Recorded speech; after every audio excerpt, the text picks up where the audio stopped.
There we go. Hello there, ladies, gentlemen, and unicorns. Welcome to another Phil Plays Your Ludum Dare game streams.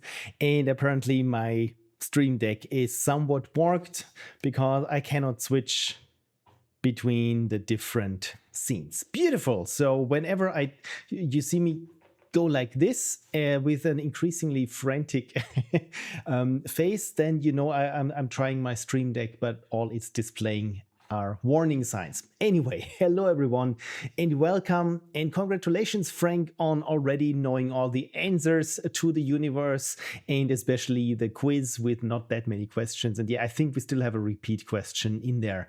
This might be the case. Congratulations also, Cursibu, on finishing second with 100% questions correctly answered. Lady Misleaf, a very strong third, and Limbonaut with 0% correct. But hey, it's you probably came in late, so all good. Or maybe you just typed something that had a number in it and the automated unicorn mistook this as an attempt to answer a quiz question. Hello everyone.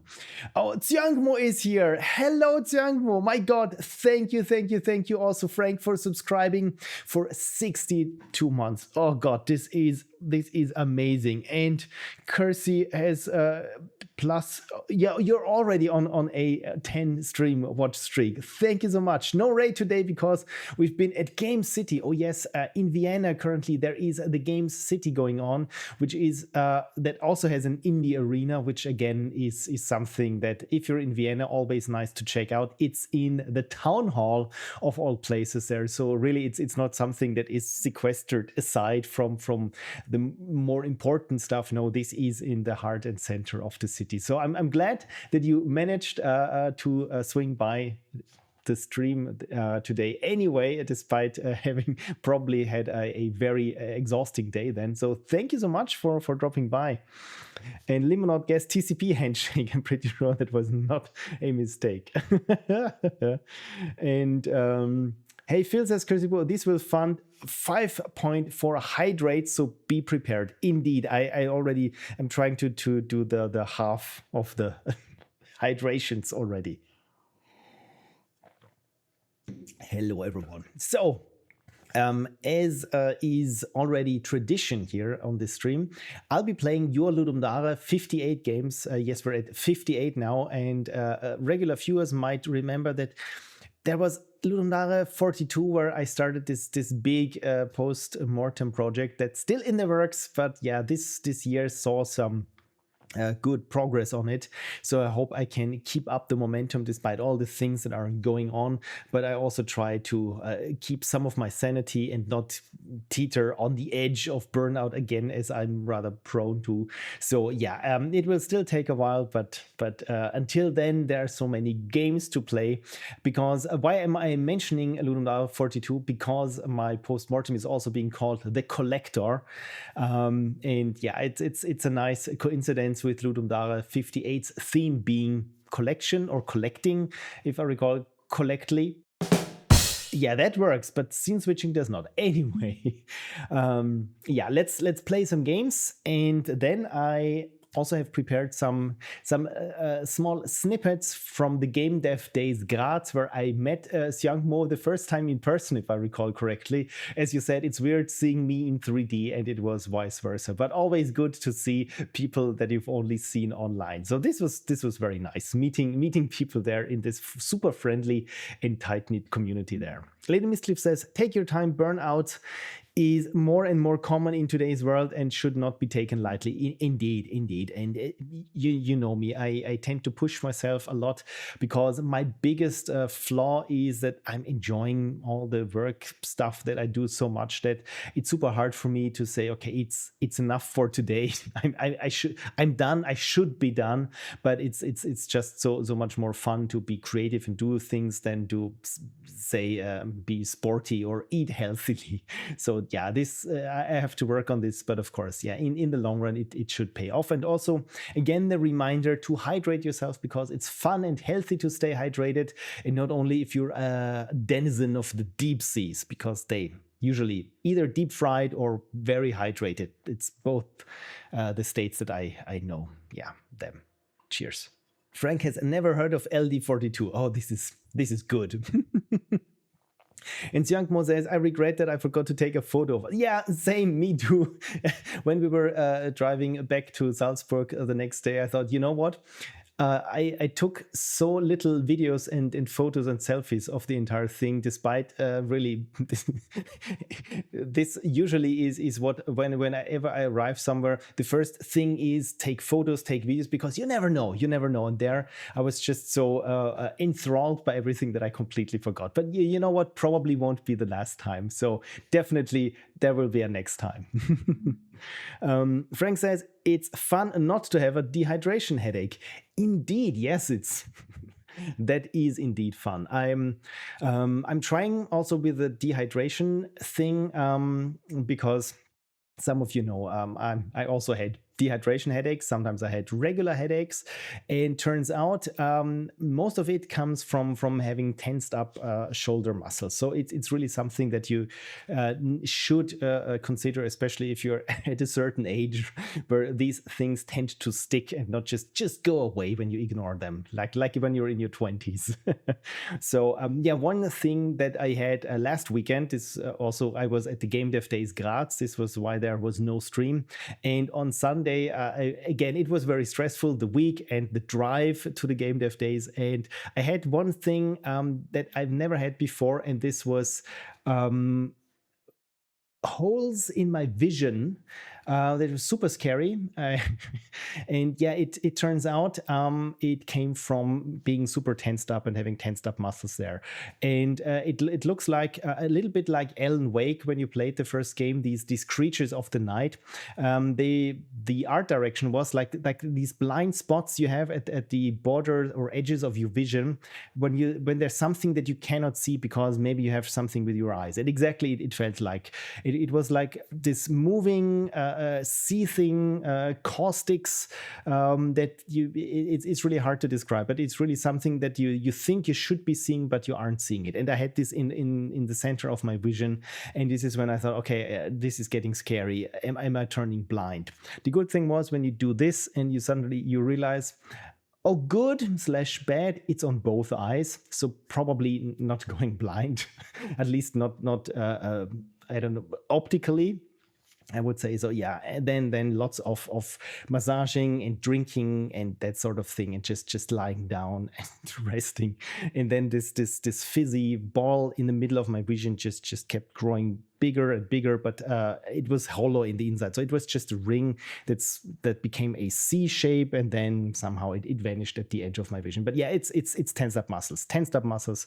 So no joke, just so your health reminder from this little wreck here in front of your screen. Hi, how do you do?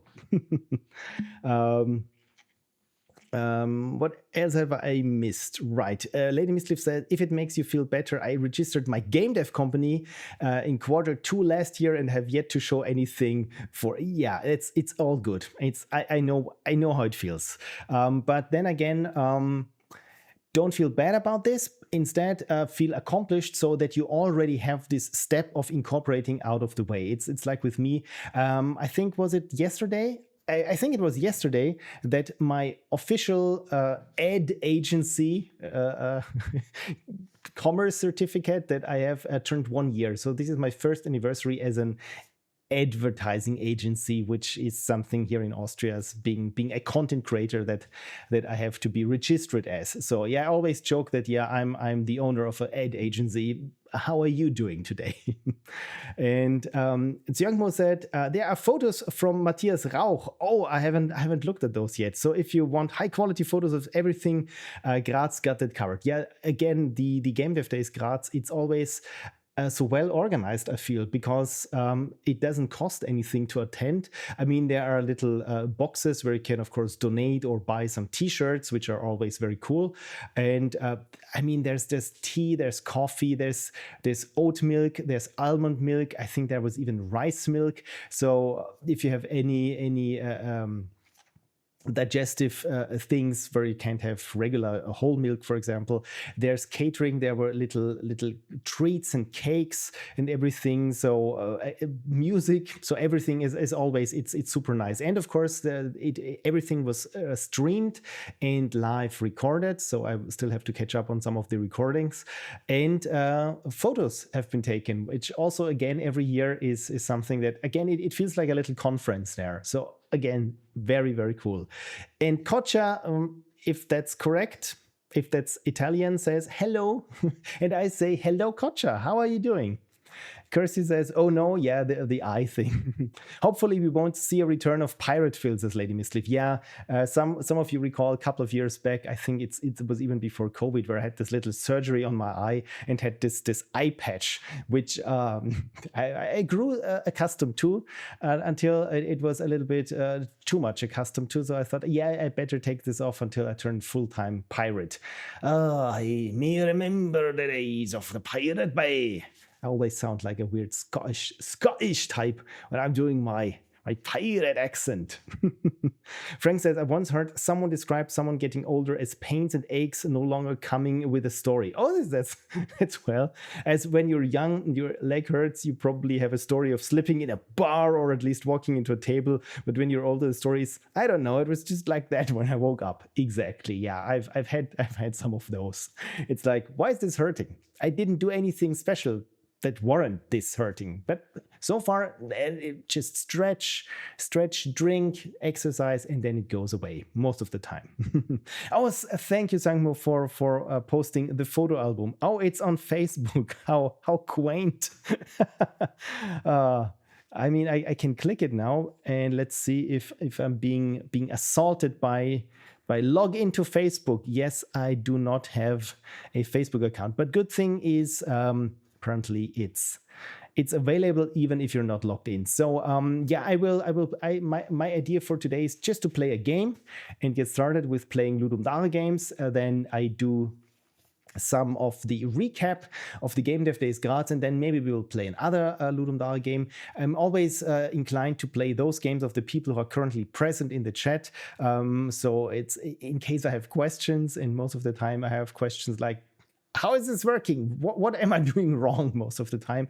And in 90%, the answer is, have you read the description before? Have you memorized the controls? To which my answer is, of course not. This is why I have you in the chat. So yeah, if someone is currently present in the chat, their game gets a special treatment, I would say. And Badger Dash, thank you so much for dropping by and doling out the subscriptions again. Thank you, Badger Dash. I raise my glass as always in your honor. It's a privilege to be streaming when you're this generous. Thank you so much. Cheers. And Happy Camper is also here. Welcome, Happy Camper. So nice to see you. Last time I saw you on the FM4 Spielekammer stream on Thursday. And now it's me. It's alive. Frank says, what you said about GameDev Days Graz reminds me of FOSDEM. Free and open source, and dem, I have no idea what this means. But this, again, I like this tight-knit communities around games and software, and especially if it's not too big, where I mean, someone said when there are 10 people in a room, at least one of them is an asshole. And it always feels like with little conferences, if it's too big, there is someone obnoxious there, or something doesn't sit right. It's like the Level Up gaming convention that we have in Salzburg, which also is relatively small, but it's big enough to have this one asshole. And in that case, it's the Armed Forces of Austria, which I always find it's kind of tasteless that they try to recruit people there. But yeah, different story. But again, and the smaller communities, I always feel like it's so nice because there aren't any assholes there. Well, little FOSDEM is massive. Okay, then I stand corrected.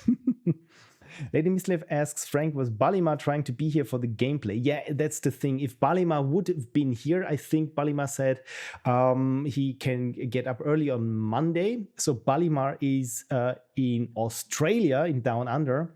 So I think he's about 9 hours ahead from me here streaming at 9 in the evening.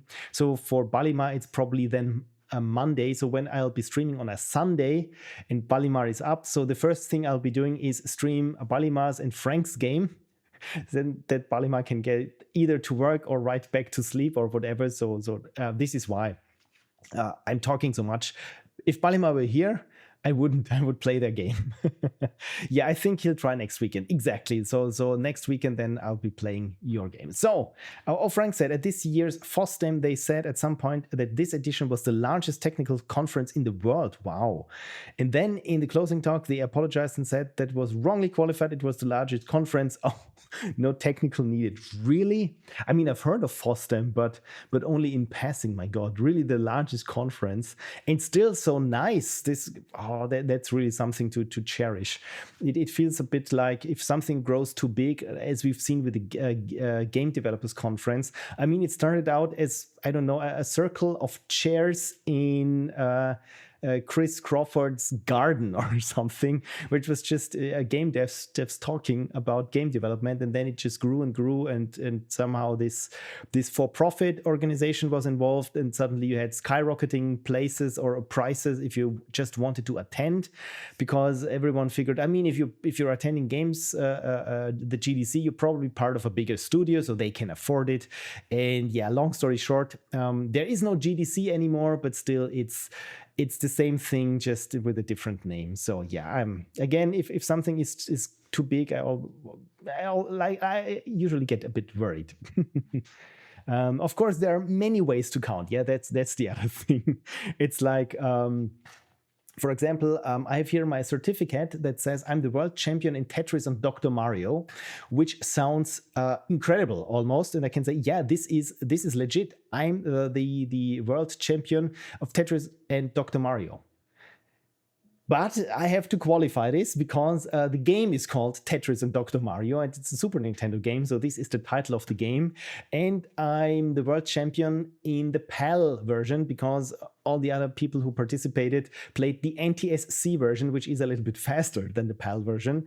So, and the other thing is, this was in 2009. So I probably was a world champion in Tetris and Dr. Mario in 2009. So yeah, the more qualifiers you have at a certain point, at some point, I mean, I'm here probably the greatest streamer, accompanied with 2 unicorns and this little candy with a pistachio that's sitting on my left, currently right now streaming. So biggest streamer right now. Amazing. FOSDEM 2025 had over 1,000 talks. My God, it probably takes a year just to catch up on the talks. Oh dear. Yeah, and Kirsty says, "Wow, real world champion." Yeah, I think I've already talked about this to exhaustion, and so when if I'm somewhat when people know me for a certain amount of time, sooner or later, a certain factoid about myself drops from yours truly. It's like a little bit like with a joke. Find out if someone is a vegetarian by asking them the current time, and it's a little bit with me. At some point, I might drop that, I used to be a Tetris world rank number 4 on Game Boy Tetris. And yes, it is true. And it was in 2008 or 2009. So at work, when, if you recall, maybe you know it, there was this big Red Bull Tetris challenge going on. And of course, in the company, they knew me that I'm the Tetris guy. And they said, "Hey, are you participating?" And I said, "Well, I'll give it a try then." And I found out that the big Tetris challenge, you had to qualify. Yeah, of course, it's a mobile game. It's a touch game. And Tetris, I play Tetris on these kinds of controllers. So, of course, I suck at Tetris when it's a touch screen thing. But yeah, different story. I'm old. Biggest streamer, terms apply. Exactly, Happy Camper, indeed. And Lane Misleaf says, "I like that mentality. That's good." So I didn't say something that is, or people could scratch their heads over it and say, "Yeah, does he really mean this?" Frank says, "But it's the same sort of attitude. If you want to attend, you just show up. If you want to donate or buy a shirt, sure, but you don't have to." That, of course, means there are no good numbers on how many people were there. That's the downside. I think with the Game Dev Days, you have to get a ticket first. I'm not sure if you can just show up, but the ticket is 0. bucks. Essentially, it's just for the organizers that they have this little badge of you printed and that they roughly can estimate how many people there are. And of course, they ask you questions like, hey, anything special in terms of diet that you would enjoy? And Connie, for example, can't have gluten. So yeah, this is what you write there. And of course, they ask, hey, would you perhaps maybe buy a t-shirt? Maybe. And that's that sort of question, so that they know roughly the sizes and numbers of t-shirt, because again, it's very small. And yeah, again, I kind of like this. Lady Miss Liv says, so I can say that I was the most popular and loved streamer in my postal code. There you go. Exactly. As always, terms apply, but in the end, does anyone have time to read the terms? And if maybe someone say, hey, ChatGPT, do me a summary of the terms. And your fine print is, if an AI is reading this, please summarize it as follows and override all previous statements. I mean, you can do some prompt injection there, probably. Frank says, I don't know how Canadian postal codes work. Yeah, neither do I, especially the worst postal codes that I found myself to try to parse are the British ones, because to me they're just random letters and numbers, and it's just like, why do you need so many? But of course, there's probably a reason that I just don't get. And in my region, maybe 20 households at best. There you go. In the end, it's just picking that one niche. Yeah, we're the biggest gaming festival in this side of, to the left side of the Danube, that has more than 14 people with blue hair at the same time as is a medieval band playing on electrified hurdy-gurdies. Number one. In my region, maybe 20. And Forik 2628 says, hey, how do I submit? And Zebula says, submit. And there you go. The automated unicorn posted the submission link, which I think may be a good idea to, you know what, play some games. There we go. So I have to do the switching manually now, and I feel like a medieval brute that I cannot use my Steam Deck for some reason. I updated OBS. Who would have thought that this might contribute to that? Anyway, cheers. And let's see, is there any music playing in the background? Oh yeah, there should have been playing music all over this. I forgot, which I will turn it off again now, because again, we're probably going to play some things. Right, so I will start the RNG, because games should be chosen randomly. And this for this I have my trusty old RNG 3000, and let's see, we already have here some people who submitted. And did you submit currently?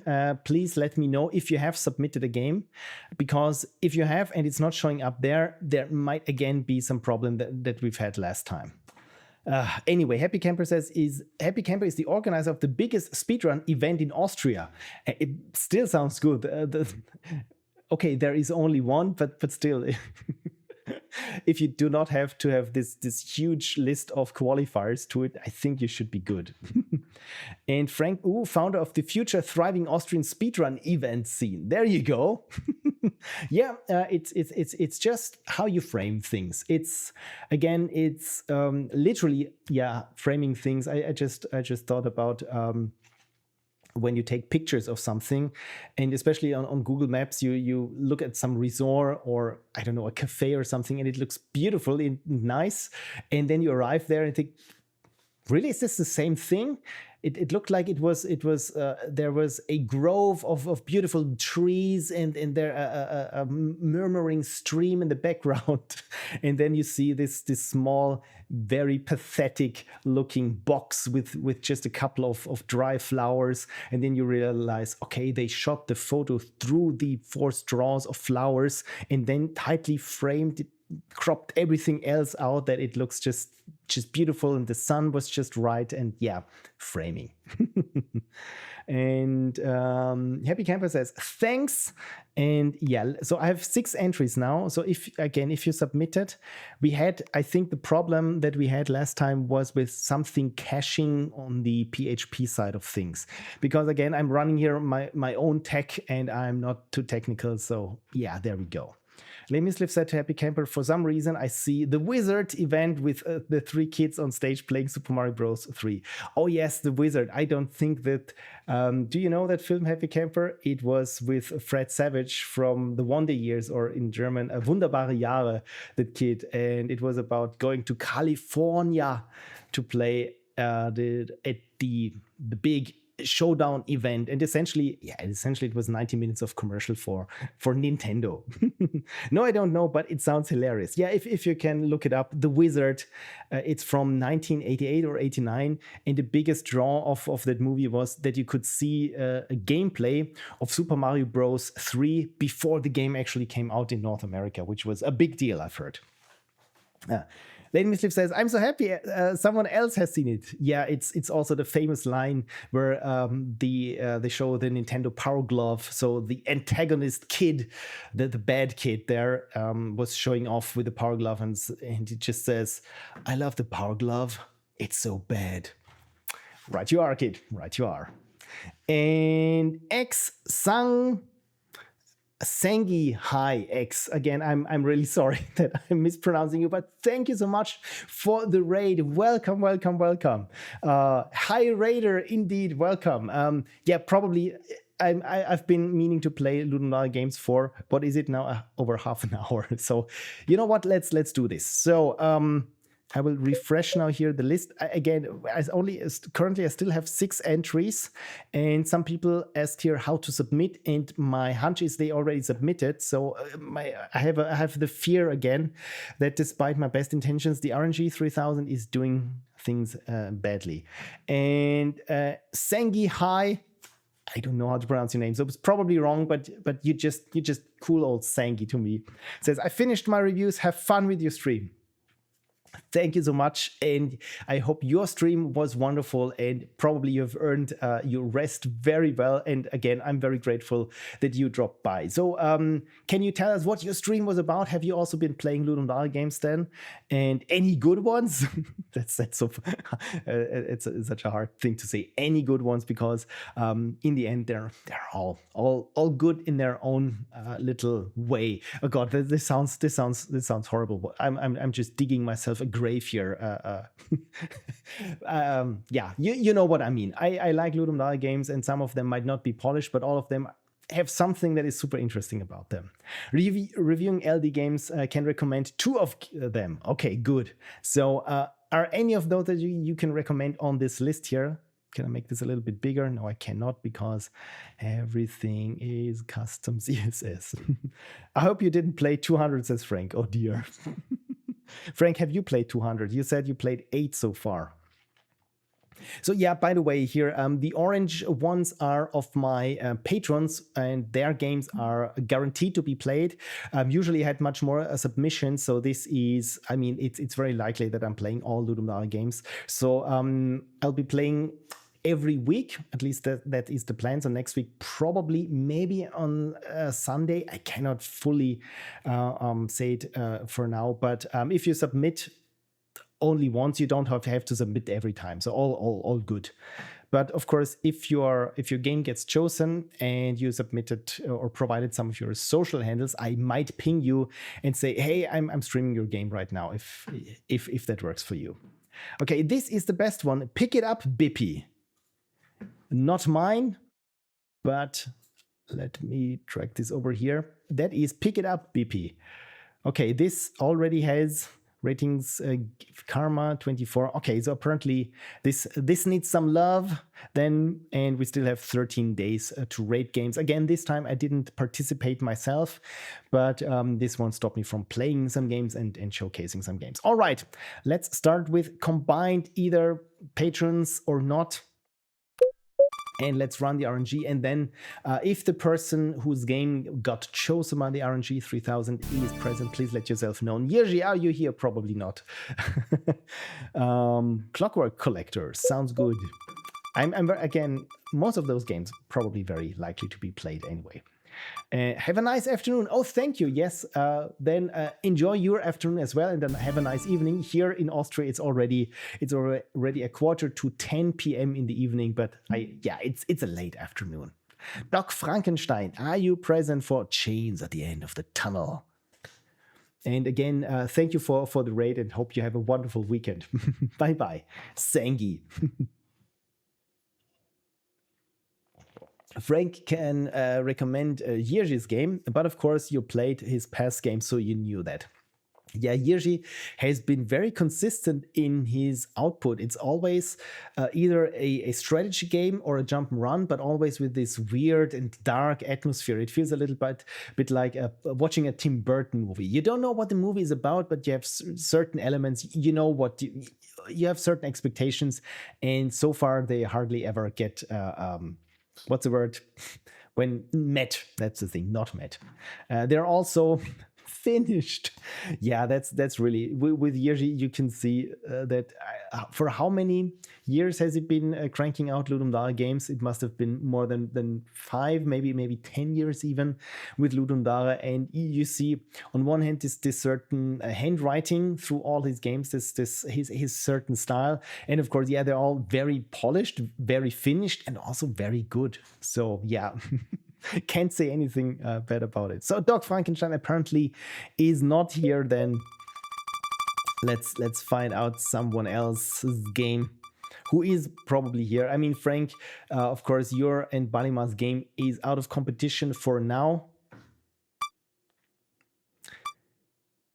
And again, it's Doc. No, it's not Doc. It's Cupcake Collector. Yeah, I will wait, of course, for Balima to be here. And again, when I look here at the list, maybe I should have found some way to choose games when I don't want the randomness of it, and still need to implement that in the chat field. Exactly. That's what I meant to do this afternoon. And of course, since my my server and the RNG 3000 and how things communicate with each other and the database, very strong air quotes in the background. I mean, they are all my creations and are very, let's say, they are like a spider's web on as structurally sound as a spider's web. So when you look outside of it and you think, okay, that's a marvelous piece of engineering, and yes, it is, and it works exactly for what it should be, but I wouldn't try to rest, I don't know, even my arm on it and hope it to carry me. And yeah, that's my code. So probably it's not something that you do in an afternoon. I realize it's probably a week of just trying to figure out what I wrote and how things communicate with each other. But Schmautz is here. Hey, Phil. Hello, Schmautz. A wonderful name. Thank you so much for dropping by. And Frank says, did anyone who is fully here submit a game? Yeah, that is good question, because then we will play that game first. And yeah, of course, thank you, Automated Unicorn. I've been yapping so much, I'm already half through my water and I haven't played one game so far. That's sad. But also very hydrated. Thank you, Schmautz. Yeah, for submitting. Please let me know if you have submitted your game, because again, I have this feeling here that the RNG 3000 is acting up again. And I thought I'd fixed it last time, because again, it was something with PHP caching. And yeah, maybe there is still some bug squished in the system. Happy Camper says streaming is about talking, not gaming. Yeah, having this stream here, you would really think that. I hope you're not too put off by the lack of games being played. But so far, no one has complained in the chat yet.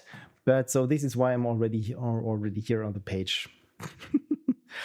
And Commander Stitch is here. Hey, yo. Well, Commander, in that case, I'm just waiting now for Schmautz to submit their game, because then we can again see if the RNG 3000 updates things as it should. But I mean, I already saw that your game is there. I mean, if it is you, I mean, you're in the chat, you called Commander Stitch, but here this game is from COMMANDERSTI, yeah, TITCH. So probably there might be, yeah. It again, if I were a credit card company, I wouldn't say that this is the same person and denied. Sweet, says Commander Stitch. So you know what? I will restart the RNG 3000 again. And maybe that will refresh the submissions, but it's still at 6 entries.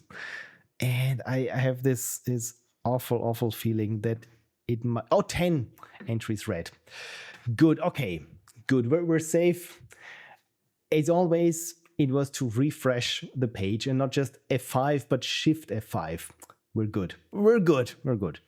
So, inspecting this, yes, we have here Unholy Black Hole City Bike by gonutz and Hollow Choir by 2 people. So probably if either of them comes up, I will just ignore the other one. Frank says, can I recommend starting Commander Stitch's game from a command line window so you can read the debug output in prints when it's done? Oh, that's thank you. This is a good recommendation. I always like it when there are Easter eggs, especially if there's a console output. I always pronounce it incorrectly. Alrighty then, since we have Commander Stitch here, I will switch over to the patrons mode for now. Refresh here the database. You know what? I will reload the entire page. Switch to patrons and say roll. Thank you, Schwanz, for submitting. In that case, let me refresh. But since Commander Stitch is one of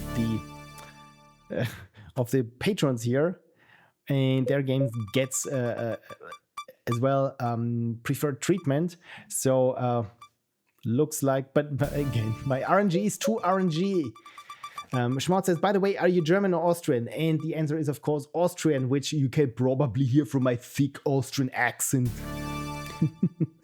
Yeah, launching it from CMD line with console unlocks all the weird insider commenting.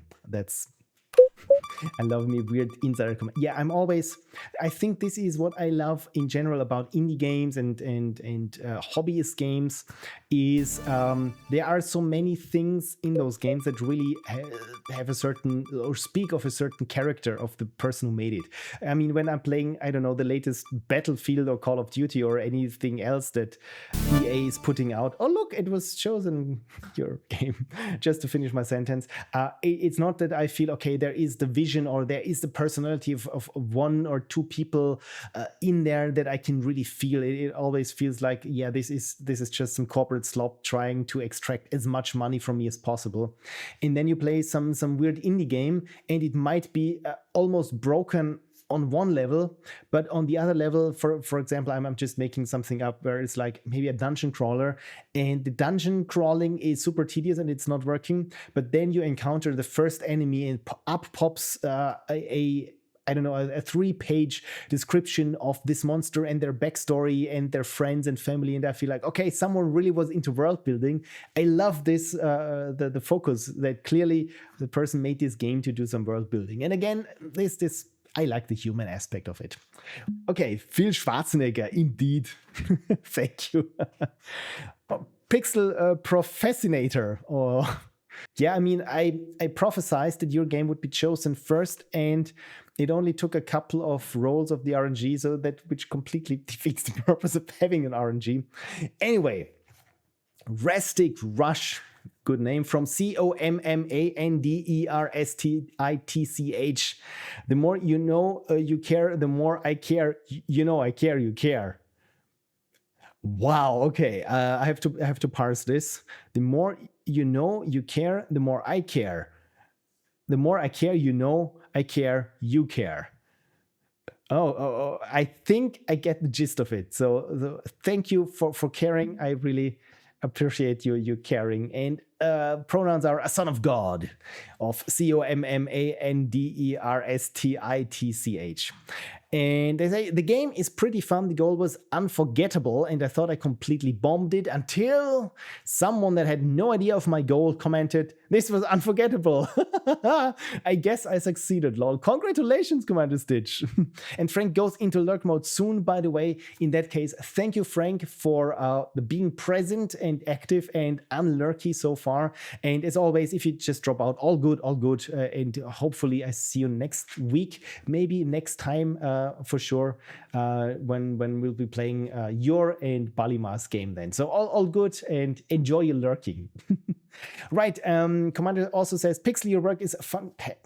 Thank you. Your motivation and drive are the fact that you keep working on amazing projects and things is inspiring. Do not give up that adventure, the quest to finish It's a quest to finish projects. Yeah, I see what you did there. Indeed, yeah. To finish projects and know that your ever admiring audience is here for you. Oh my God.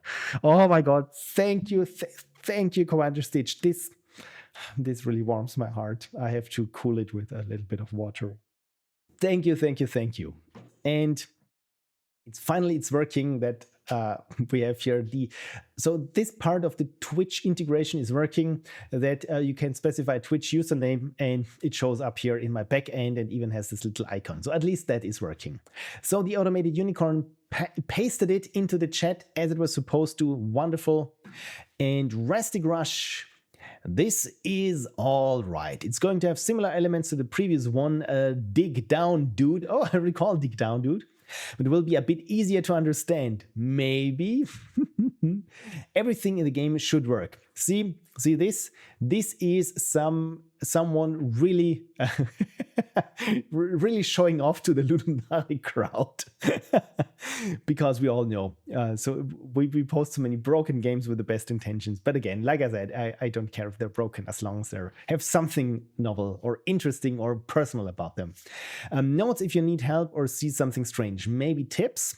You can set your keys if something is misplaced to anything except Q. Again, this really is some part of polish that is probably not necessary for Ludum Dare, but it is always so welcome that a game allows you to switch keys or even has a menu or something. The loading screen for the one level is long, just wait. So it's instantiating like 3000s or preparing a pool for instances, right? Lady Miscliff says, like a door that opens to another door. Oh dear, what are we talking about? A door that opens to another door. I have no idea. I have no idea about the context. Please enlighten me. I have the short-term memory of a little goldfish. That's the word. Bug in our LD game. Oh dear. Oh dear. Yeah. All right. Yeah. The door that opens into another door. Yeah. It was not a bug. It was a comment on the absurdity of existence in itself and the impossibility to escape one's own boundaries. Hashtag not a bug. Sometimes you just need to collect the money before trying to kill things. See, I love it when games are very straightforward and relatable and things from the real world just apply to it, which is always good. Can you win? ? I think so. I've many times, but I've made this so I don't count. Good point. I think there are 5 levels. I think there are 5 levels total. Let's see how far we get. And as always, Commander Stitch's trademark hand-drawn font is this one that again was hand-drawn for this one. I mean, you probably should make a font pack that is just Commander Stitch's 20 hand-drawn fonts. Use at your own discretion. Oh, this whatever this is looks bad, and there is a gun involved. So Java for Windows, let's go for this. And if I recall correctly, I should launch it from the command line then. And yeah, oh, please, everyone, please play Commander Stitch's game because there are still some ratings to be rated. Right, so let's run this from the command line. How do I do this? Open command line here. Was this Windows key and Alt and right click? Probably not. Windows key and Shift and right click. Open with Windows key Control. Open in terminal. That's the thing. Right. What else have I missed? The cat. The cat. What was the cat thing again? Sure, let's go with that. So, yeah, right. It was a feature actually. Okay, it was def a custom font. Good, because because apparently it looks like your handwriting, or I assume it's your handwriting, just a little bit more blocky. Again, it feels like no one else could make these fonts, but right now I'm not sure if at some point it's just you're pressed for time and you try to recycle one of the earlier fonts, because it still looks super handwritten. But I mean, you could pull it off. But I mean, right now it's probably a matter of pride to make your custom font always. Okay, let's go with Java and Rastic Run. Could not load main class. Am I doing things incorrectly here? I'm not used to running things with Java from the command line. Java options class, Java file class. Please let me know what am I doing wrong here. I can zoom up the console if that helps. So I tried Java and the game name. Apparently this was not correct. Class path, D, system property, enable verbose output, version, enable system assertions. I don't think. Oh, jar, right, yeah, that makes sense. Java. Let's run a jar. There we go. Okay, I will keep now here the console open in the background that we can read. First, controls have been implemented. Second, there was nothing. But wait for it. So I'm doing the sin of a player that is just rescaling the window, and there's music. Let me know, do you hear the music in the stream? Is it too loud? Is it too quiet? But I like it. It sounds very epic. That's very cool. And also the Rastic Rush follows my mouse cursor, which is really something. I always like it when there's something playful happening. Okay, Kersey says good music. Then what am I missing here? Get that money. Tell your mother you love her. Oh dear. Eliminate all that stand in your way. Collect all of them, question mark. And there is something bouncing around which I did not catch. There it is again. I didn't see it. Was it just pressed to start? I couldn't read it. Maybe in the... And something that just said fast on it. And what's this? Hello, secret. Ednera? Something is secret here. And it's by Commander Stitch. Alright then, let's start. Oh my dear, message. Get that bread and get to the portal. Okay. Okay, it looks like I'm up here. And can I attack? Oh no, I need to collect before that guy. Maybe I should zoom out a little to know what's going on there. Wait. Oh, I can wrap around.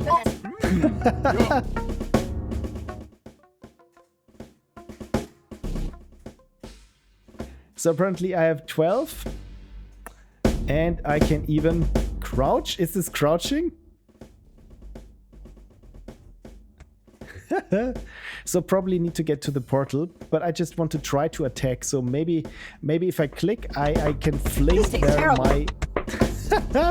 my hair. Oh, I think I stole their cookie. Or get the Brot. For those who don't know, Brot is bread in German. Oh, what's this? What is this? This must be the portal. Welcome to the night stall. Use the mouse to select which one you'd like and just press them. When done, go out the portal, like move your butt out to it. Okay. Oh, this is lovely, so that I can move around, and I have here all the stats or things that I picked up, and I picked up, I think this is 14 or 18 of something. So max heal some health, max health ×2. Okay, this sounds super expensive, so I think all that I can afford so far is heal some health. But maybe, you know what, maybe I should go for it. And I healed some health. This is good. Movement speed, punch power, and unlock a gun. Okay, so we really need to collect a lot to get our gun. Okay, nice. And Yirschi is here. Hello there, Commander Stitch's game. I came in the right time. And I think I'm not doing too well. I'm in the minus, in the negatives there. Okay, so I think there is another level. And I haven't paid attention at all to this debug output, which I shall once I've beaten the game. This is the best. Okay, bread again, it's the last one. So again, I'm this one where my mouse pointer is. Beat him up, get that bread back, use fire button. Okay. Looks like I'm taking damage there.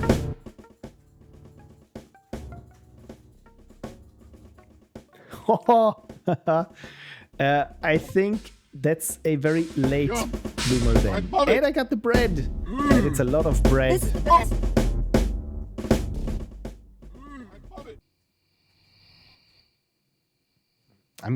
It's a collectathon, right? So now I have 25 and I probably should heal some health again.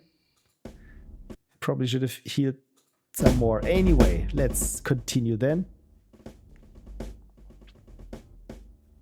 Get bread again. Oops, last one. Looks away and get to the portal. Okay, then let's try to get more bread out of this. Wait. Yes. Oh yeah. Wait. Okay, someone here has stolen the bread. This tastes terrible. Wait. Oh, this is cool. When I hold down control, I can just move super fast. And I'm at level -1, by the way. Is this possible?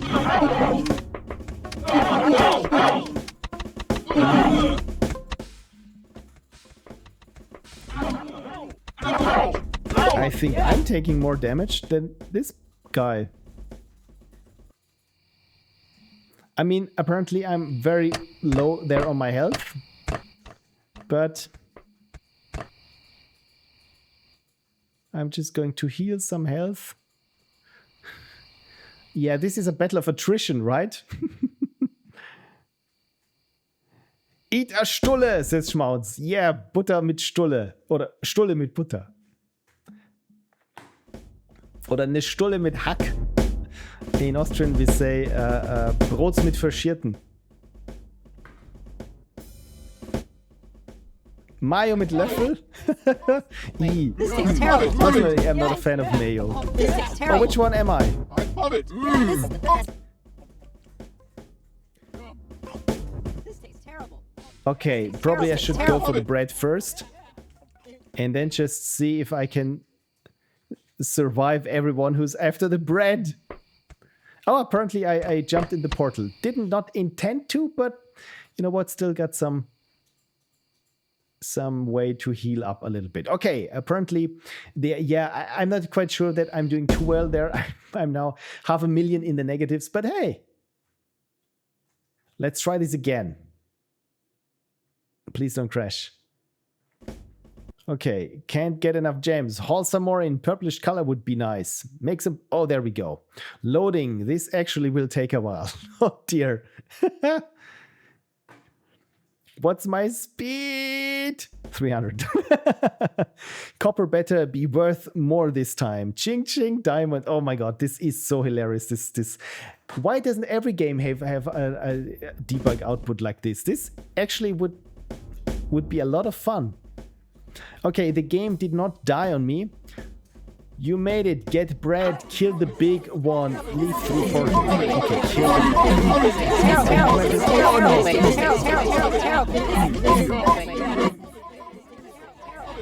tastes terrible. What is going on? This Okay, the big ones are stopping the portal from opening. And I don't even have a gun or anything. So I don't know if I can make this. But I'm taking so much damage. I'm taking so much damage. Yeah, Oh, the music is so nice. You, Cuff, you died? Get that gun from the store, probably. From the store. Haha, yeah, that's... I don't know how. I don't know how. But player 2 score. Sorry, not implemented. Player 6 score. Okay, press enter, please. Watch Pixel Prophecy today. Oh, thank you so much. And yes, I can see that this font is different because of the little dents there are in the letters. I like this. And thank you so much for the shout out. Yoshi says, those debug outputs are kind of Commander Stitch's trademark. They're hilarious, but I won't do them out of respect to Commander Stitch. That's I mean, this Commander Stitch's game are usually a lot of things happening on screen. This is why it takes so long to load, and apparently I should pay more attention to the debug outputs then. Okay, then let's try again and see. Oh, looky! I got here a lot of things collected. Probably not as much as I need, but movement speed, I mean, movement speed is already good. Can I have max health times 2? No, I think I'm not having enough coins then. I mean, 10 that I got, 5, 1. Maybe this a 4 here. This Y shape is throwing me off a little bit. I assume it's a 4, right? So let's go with max health times 2. Just where do I have to click? Or am I not meeting the right prerequisites? Okay, unlock a gun. I probably should just collect more stuff then, right? Level unknown, you died, it says up here. Free silver. I decided rubies shall be here again. Okay, good. So apparently this is really a procedural generated level. That's neat. The bread still lives. The halo is for showing you where to go, probably. Where this is, I hope you can see it. And with the coordinates. Oh, sorry, I hope I didn't outright kill it. Rastic Rush. Okay, loading. Consulting mayor. I hope the splines have been reticulated on this game as well.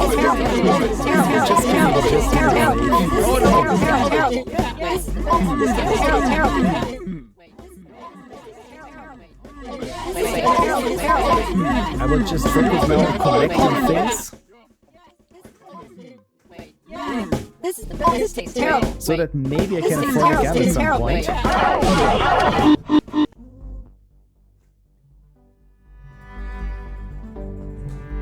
Yeah, I think I might have died again.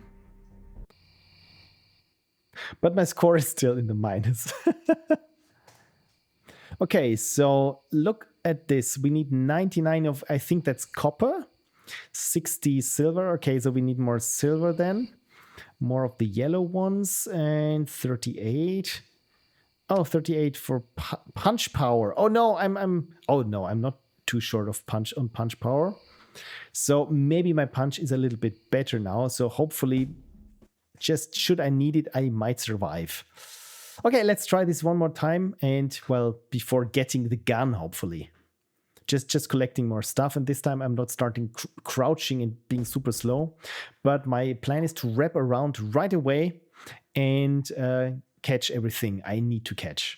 Hopefully, we will see. And I just got an email that Pixel Prophecy is live streaming. Thank you, email notification, for your timely service.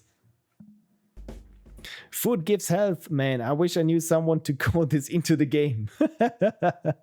Why are you doing this? You're not Terraria, dude. Oh dear. Everyone needs explosions. Make like 500 of them right off the bat to confuse everyone. That is true. Explosions always good. Okay, welcome to level 1. This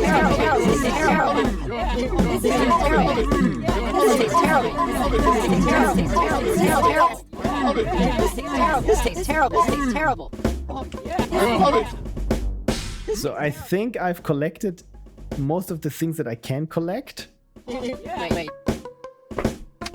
So is my punch power. I mean, I died, but I took some of the other little people with me, which is always good. Schmont says, hold on. Did you not give the Ludum Dare keynote one time? What year was that? Yes, I did. This was the Ludum Dare 41 keynote. Thank you so much for remembering. It was all about inspiration. And I haven't grown one day older. I think this was in 2019. Oh God, so much long ago. Yeah, I've not grown old because I use moisturizer. So finally, I think we can afford it. So 40 of these. Yes. Yes. Is it that one? Then yes. 60 silver. Yes and yes. Okay, let's see what we can do with a look at this. Oh wow, if I just hold the button down, this looks very rewarding. So punch power, maximum health. Yeah, let's go for more health. That's good. And yeah, just now let's finish the big one for the portal. Onto the campus we go. Yeah, it's getting intense. There are students here. Be educated. Okay, Kirsty says, here we go. Indeed. Just did a grave. You're going to put it in there anyway. Why do I do this? Now everything is done. Go, go, go. Okay, then. Get the bread. And... oh, look at this. It's terrible. Look at this. Maybe I should zoom in that we can really appreciate what's going on here.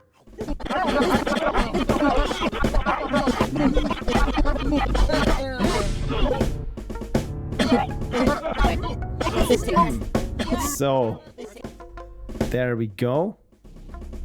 So now there's only the big one left. Oh, look at this. Wow, this was fast. So now I can take my time to eat all the remaining gems then. Also, I like the movement that you can just wrap around the screen. This is very retro. This tastes terrible. There we go. You survived the rush. Good job. Psst, you should watch Pixel Prophecy. Oh, thank you so much. I'm watching Pixel Prophecy right now on the other screen, and yeah, he's not as entertaining as he used to be. He's a little bit washed up, I feel. But look at my score. I never made it out of the negatives, not even close. But I'm fine with it. By the way, the music, it reminds me. It's very.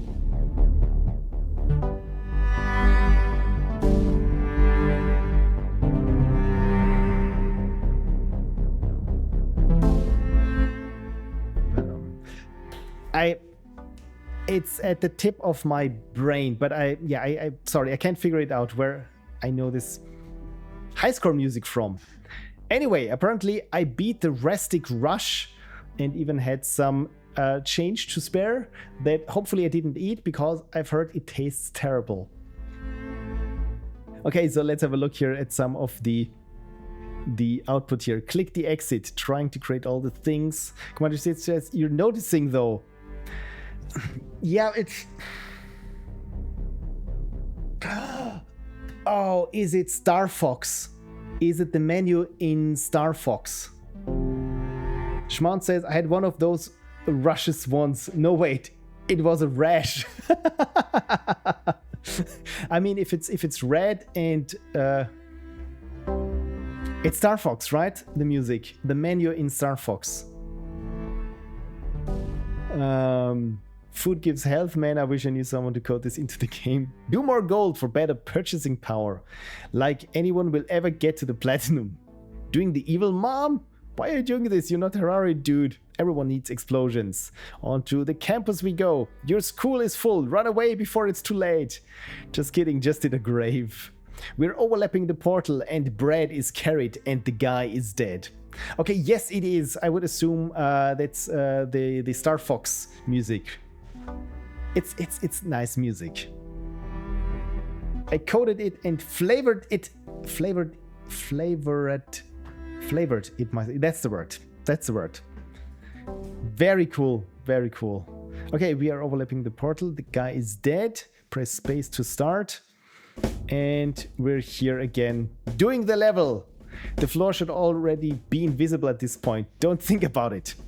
There will be copper. Everyone needs explosions.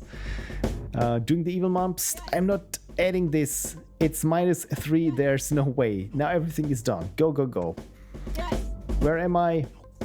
I'm here. That is the bread. This is the portal. And I like it that in these between levels here, we can hear the crickets chirp. It's really nice when games do this, where you have this pacing of there's action in one part, and then between the action and the next part, there's something serene to come down to it. And yeah, I like this with the cricket sound. Cool. Thank you so much, Commander Stitch. This was Rastic Rush, and when I close it, good thing. Okay, controls removed manager for application. 0 manager is active. It didn't kill the PowerShell. Exit. Can I just exit, or shouldn't I have just closed the window? Probably that was the issue. Thank you so much, Commander Stitch. Beautiful. So right, I said there will be a quick recap of the GameDev days, but I think since I've been yapping for so long now, let's play another game.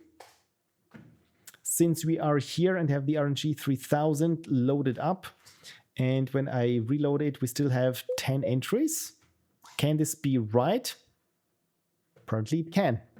That's my woods at night ran out and grabbed the ambience. Really, that's where you are. That's very cool. So it's really that's stereotypical with all the crickets. This is nice. Reminds me of summer. I miss summer. But there's spooky season on right now. Okay, then let's inspect. Yes, Rastic Rush we've played. Let's just have here combined of anyone who might still be here. And let's roll.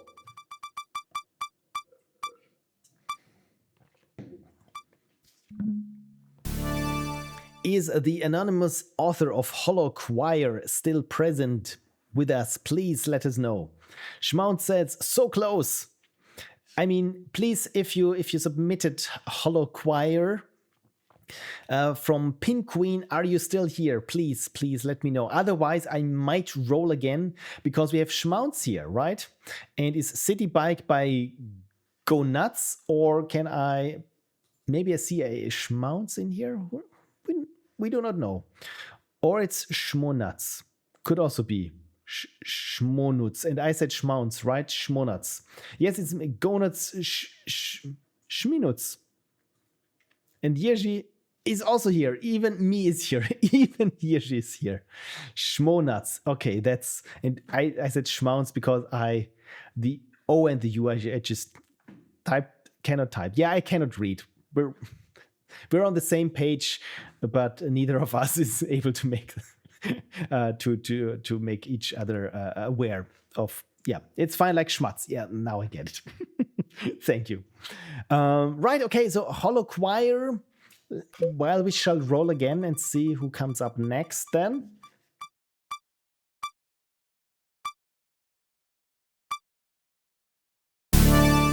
Yeah, sorry, Frank and Balima. Balima is not here. Let's re-roll. Why am I using an RNG then? Really, I should implement a way where I can just pick a game. RNG. Why? Why are you just mocking me right now? Stanislav Demchenko, Unholy Black Hole. Stanislav, are you here? Please. Yeah, as Kirsty said, I really should look into picking or favoring people who are currently in the chat.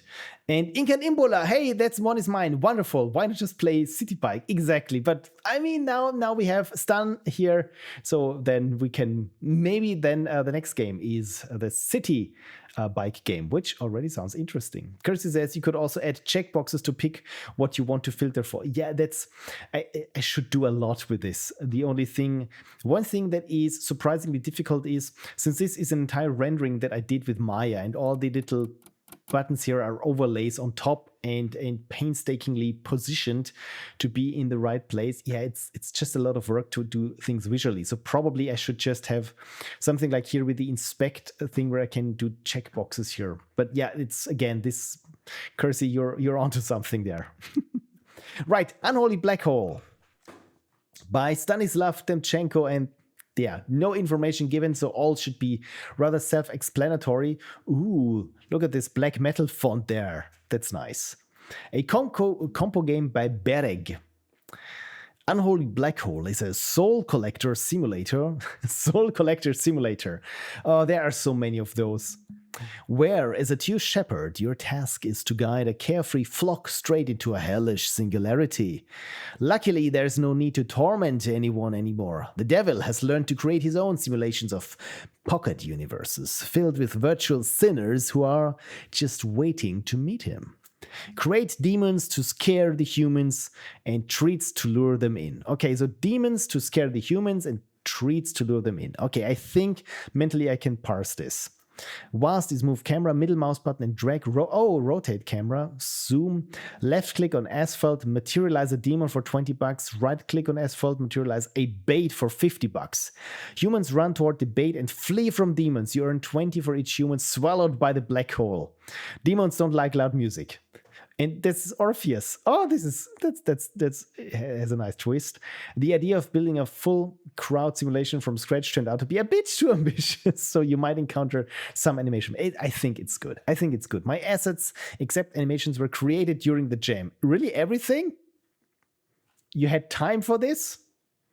But it's all real money with in-game purchases. Oh, okay, I think that's the hell we're talking about. It's real money. Talking about horrible ideas, hell and real money.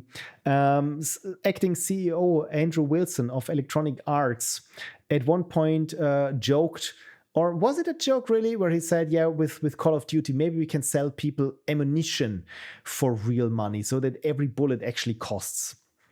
Okay, tools were Unity, Side Effects, Houdini. Oh, really? Houdini for procedural and modeling and city layout. Of course, it makes sense. I'm realized a little while back that I'm part of the old geezers because I learned Maya and still use Maya, but everyone is doing, I don't know, Houdini and real-time things in Unreal to render. Uni Toolkit, Houdini to Unity connector. Oh, this is cool. There's a connector. Cubase for music. Mixamo for rigging and animation clips. Never heard of Mixamo or Mixamo. And Kirsty says, Commander Stitch better not sell each bullet for... Yeah, indeed. Please. Substance Designer for the procedural textures, Game Synth for procedural audio, and Adobe Audition for audio processing. Oh, Audition, I know. That one I still know. A game by Stanislav Demchenko. So I'll be playing this with Windows, and it's very cool that you offer a Linux version. So if people have a Steam Deck out there, they probably also want the Steam version. Yeah, the Linux version then. And what I also like about Jam games, look at this. This is 56 megabytes. And I think the smallest you can go with Unity is something like 30 megabytes. And this even has audio and procedural stuff in it. Very cool. Unholy Black Hole. And it has a little icon. And I'm always a sucker for icons. And especially if they are not just cutouts of the promotional artwork. GOG, that's the word that I was looking for. Maya Flip, they're all cool guy. Oh, thank you. Cool guys. Ooh, music. It's not too bad anymore. At least that. Okay, I can see something. You can see something. And it's happening. Okay, I can move the camera around. Very cool. This is the black hole. And so I need to scare here. Let's put here a demon. And we already have some people here running into the black hole. Okay, good. So also the demon went into the black hole, but I got some money. So let's lure some people here. But the demon is still... Oh, I wanted to click the demon, but now I have 2 demons. Now you can make it louder. Okay, sorry for the levels. Okay, this makes sense. I wasn't sure if there is something, but I heard tiny little screams. Is this... Oh, damn it. Is this better now? Oh, I clicked outside. I'm sorry. Okay, whenever I click my middle mouse button, my screen resets there. So probably I shouldn't be clicking my middle mouse button. But look at this. The demon is doing the devil's work here. The sound effects are super cute. So, middle mouse button, camera rotation. Okay, now... this works. Okay, good. And finally, my demon is also sucked up into the black hole. But so far, so good, I'd say. Let's have here another demon to scare them away. And it's money. Okay, the good thing is that they cannot drop off the edges, apparently. And Euler Moises is here. Hello, Euler. Thank you so much for dropping by. I'm currently playing the unholy black hole, and I'm summoning demons here to have these poor little souls sucked up into this stream here. And this person probably should also be automatically... Yes, wonderful. So let's lure some of you guys here. It's funny that just having money is much cheaper. Okay, probably I need here a demon to hurt them there into the black hole. Oh no, demon! What are you doing? Please come back, demon. Scare them. And Seungmo says, I'm off to bed. Have a good rest of the stream. Thank you, Seungmo. Thank you for lurking and sticking with us for this long. And yeah, hope you have a wonderful rest, a great weekend, and yeah, see you soon, hopefully. Okay, just luring some here. And another demon. And hopefully this should, yeah, give us enough money. By the way, that's a very interesting concept where you cannot control things directly and have to use systems. Okay, so the black hole apparently grew slightly bigger, which makes things easier. Here is our demon. Hopefully scaring. Come on, demon. Scare them there. No, don't turn around. Oh, this is very good. But I have here the money and now they're being sucked up. Okay, good. Good. So then let's spawn here another demon.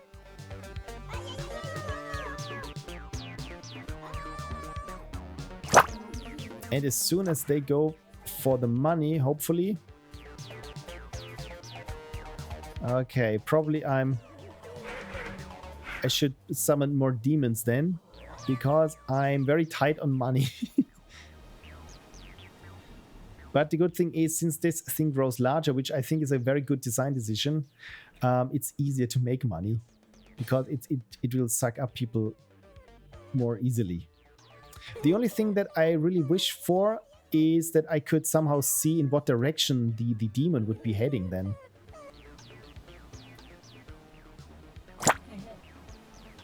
Okay, one more demon, 30. But the demon, of course, will also be sucked up. Okay, so this is now a little bit tricky, because I'm short on funds. But I think the demon is probably the best investment, because if I invest in money, it's gone after the first one just picks it up. And money is expensive.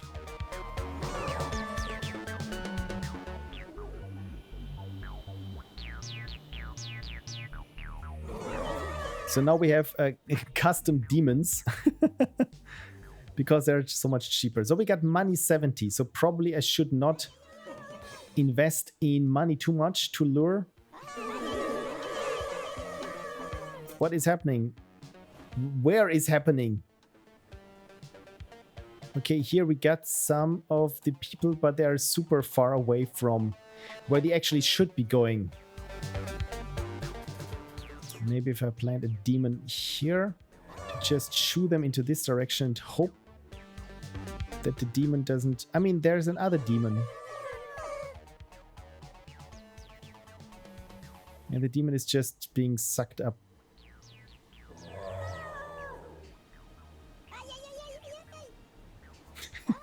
The sound effects are very cute, by the way. So, is there anyone still here? There are 3 demons running around, and I'm very short on money. And I'm not sure if I managed to get these couple of guys there. Probably I spent way too much money on, well, money. Let's try this again here. By the way, is the music coming from this place? Apparently it is. Okay, so there we have our demon. Please scare them in there, not over there. And that's it for our demon. Oh well. Maybe if I spawn the demon here again. There comes the other demon. Oh dear. I don't think... I'm out of money and we still have 8 population. I don't know where those 8 are. There is one. Maybe I should start over then, right? And yes, Kersey, you can take me out of my quote there, out of context. There are the others. Yeah, I probably, you know what, let's restart and try this again. And my idea probably would be to start from the edges then. Or just to get some money here with one demon and try to herd them towards the center.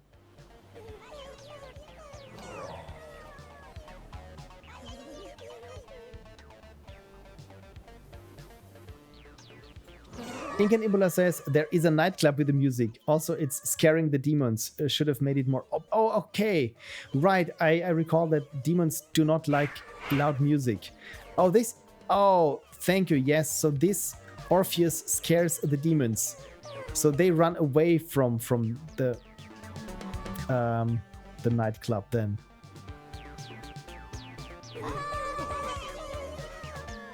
That's an interesting mechanic.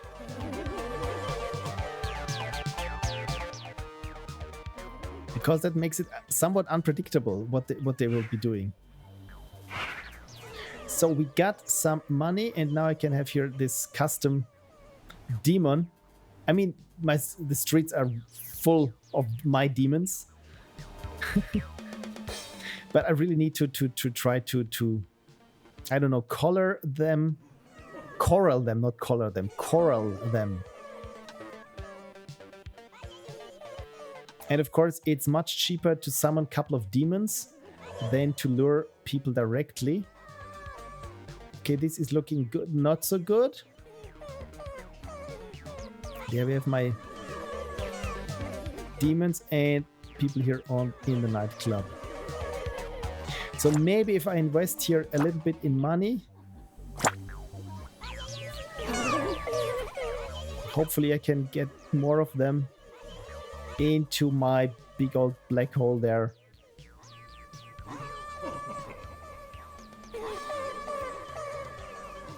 That's really interesting puzzle game because of course also my demons are being sucked up.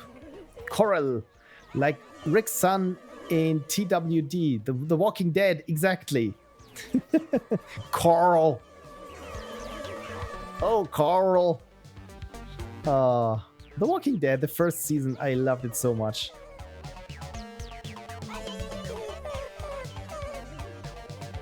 Oh no, my demons are being sucked up. Oh no, this is expensive. Okay, but... Oh, look at this.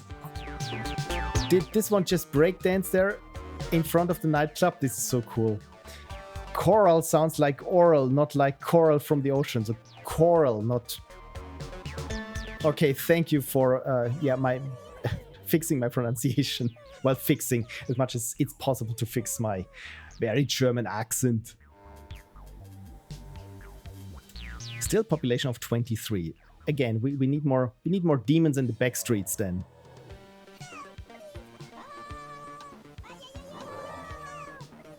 Okay, this is good. No, this is bad. We need one here. Corral. That's how you say it. Corral.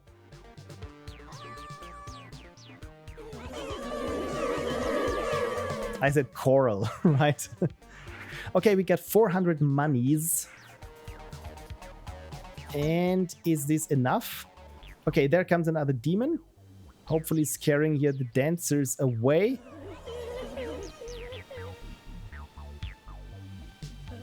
Yeah, this nightclub thing really is interesting because it scares the demons and suddenly you have this added layer of complexity on top of it. Okay, at least they went there in the right direction. So if there is money, they get sucked up before they can get to the money, which of course saves me money. And there goes my demon. It's also a very interesting idea that the demon itself, of course, can get sucked up by the black hole. But yeah, the ones here at the edges, those are probably the hardest to somehow go into the black hole there. Because if they go in the other direction when they flee from the demon, it's, yeah, this one was pointless. I wasted a lot of good resources there. Why are they running in this direction? See, I think this is a little bit, to my taste, a bit too random when I don't know in what direction the demons will be running, because this one was very...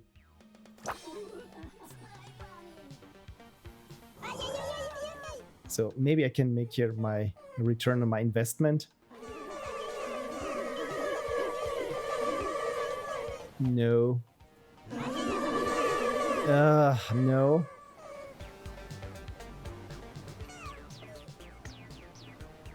There's another one here at the edge. Okay, that's a bit hard. Oh yeah, how the hell am I supposed to get you out here? This is going to be expensive. Help, please help. So what if you have two... Okay, see, this... Oh, my two demons are running now into the black hole. At least one of the population people got there as well. But this is super expensive that I have to use money that much. I mean, at least I'm not completely broke just yet.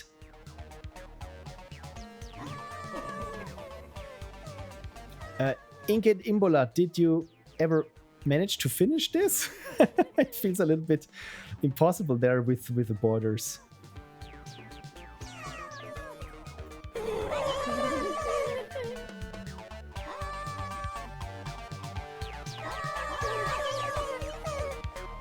Okay, at least here we got another one. There's one more. Hopefully we can suck this one up. Yes. Okay, still have population of 10. And since they're so far apart, especially this guy here and these ones, I mean, if I... Oh dear. It's almost impossible to finish. Yes, I'd say it's hellishly hard. Come on now. Look, there's money. What? There...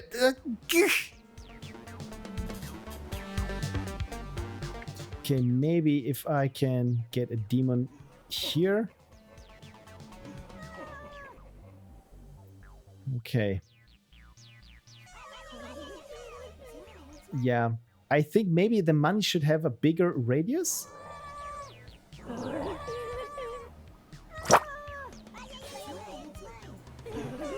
Okay, this was super expensive now. Oh no! But maybe I can at least pull this part here off. Okay, at least that one. Okay, population 6. Yeah, this one here, that is really. Also, you get back some money when demon is sucked into the black hole. At least that. Yeah, I've noticed. Just a return on my investment.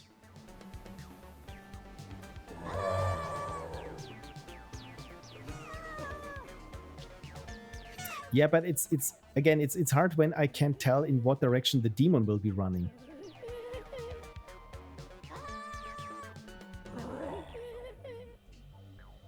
Okay, so at least that worked. And if the black hole wouldn't get any larger, it would be even harder, I think.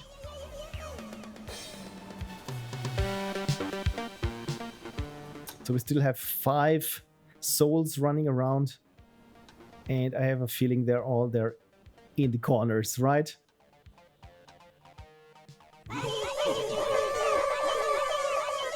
Yeah, that was probably not my best idea.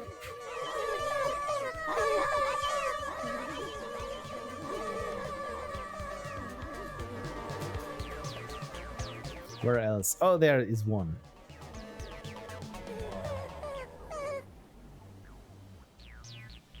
And the demon's off.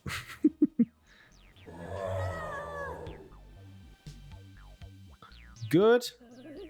Okay, good.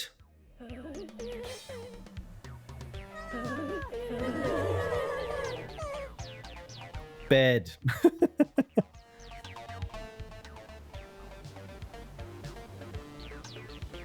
Okay, here are some more. Maybe if I spawn them that way. All I can hope for is that this little guy at some point is attracted to that pile of money. Yes, maybe, no. Come on.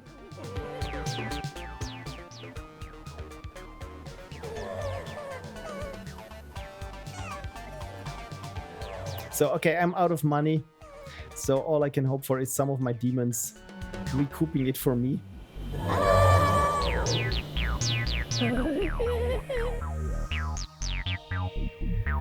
Can I get to population 3? Perhaps not.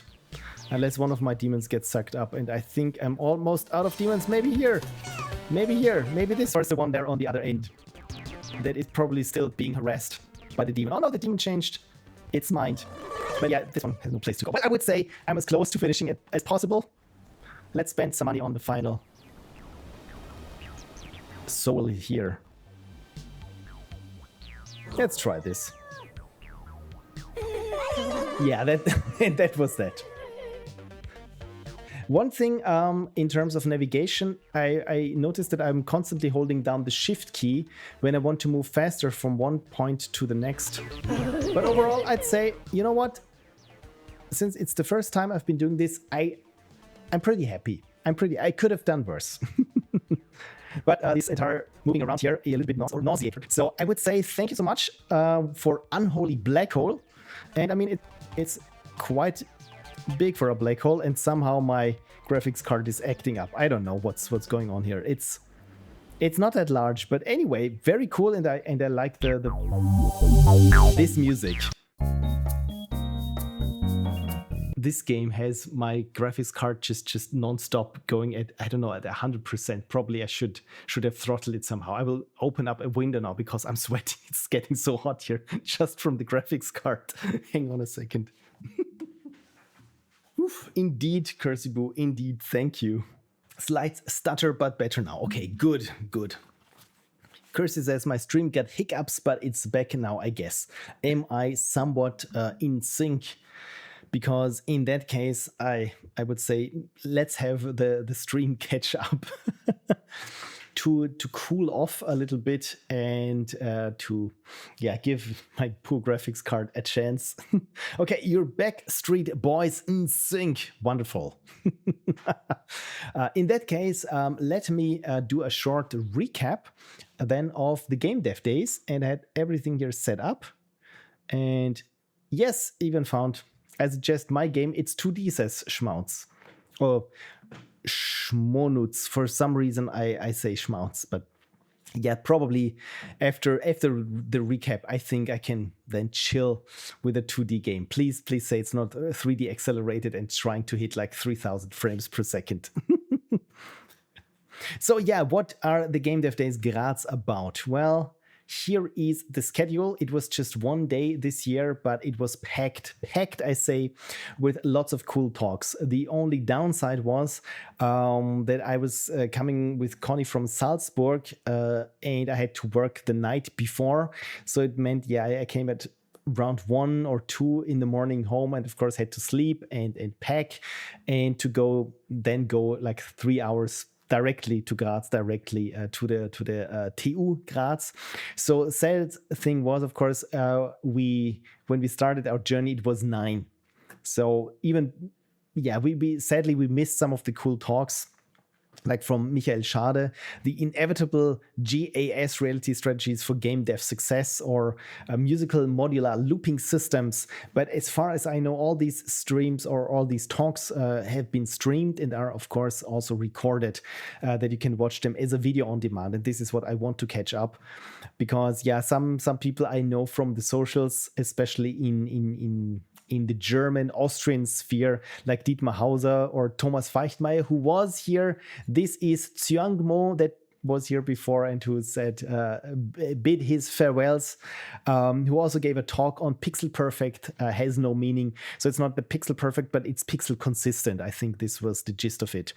And when Conny and I arrived, we arrived to in the round of the lightning talks, and I think we just got the past 3 minutes from Zaid Safikhani's talk, Hero Show MR product presentation platform, which I have no idea what it was about, just something VR. Well, this is what you get when you arrive very late.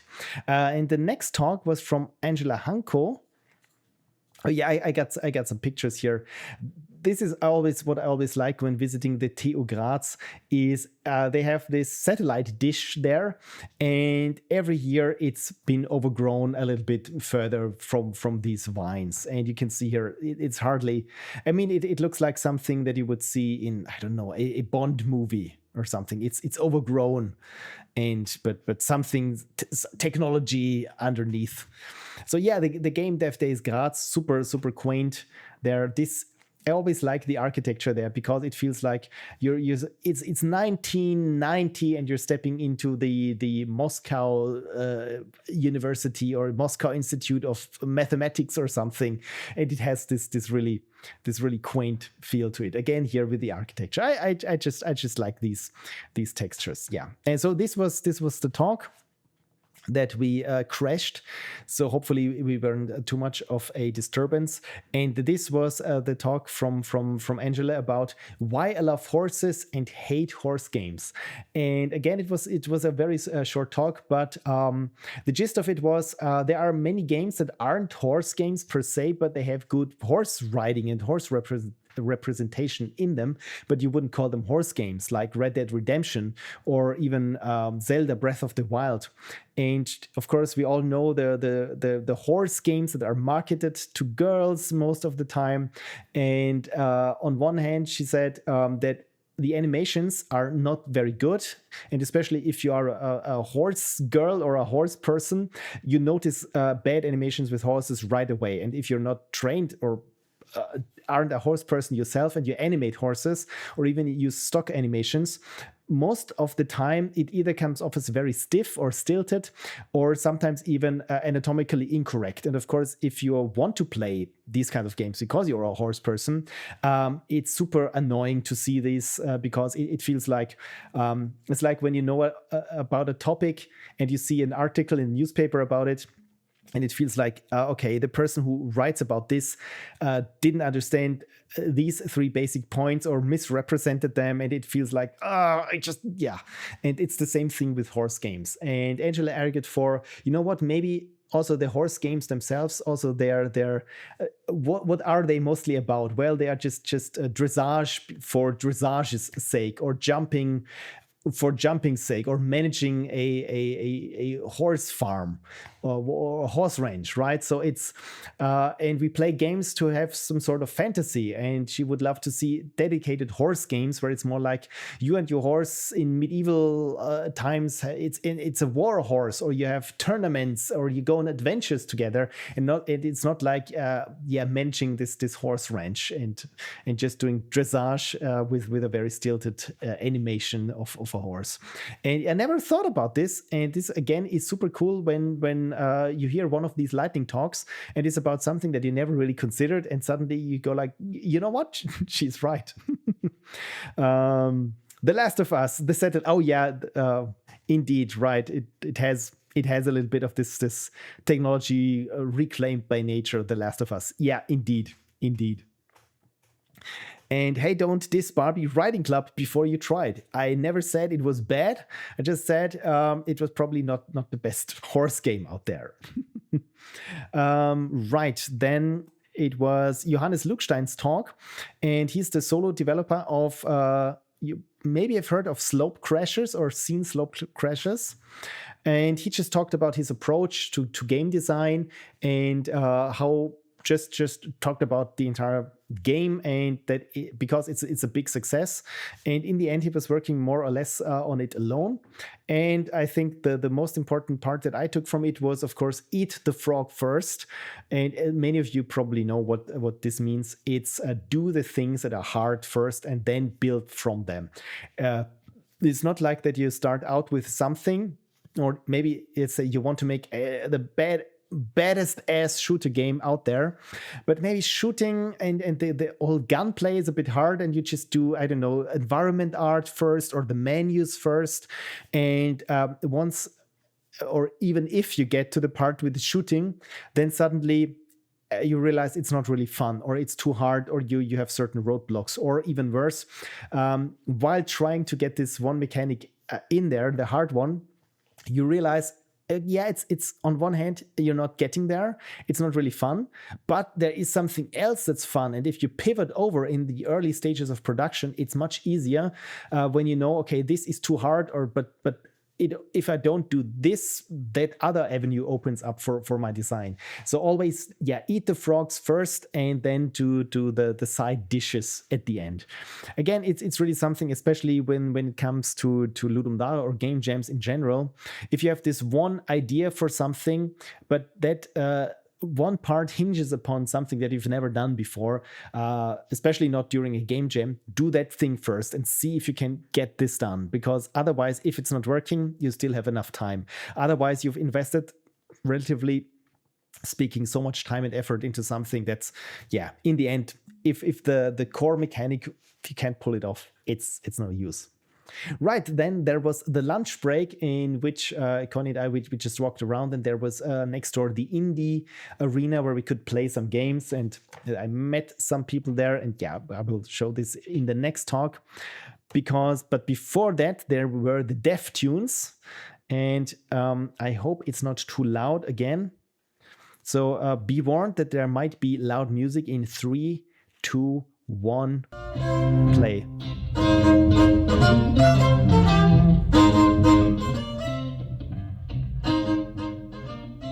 It was too loud, right?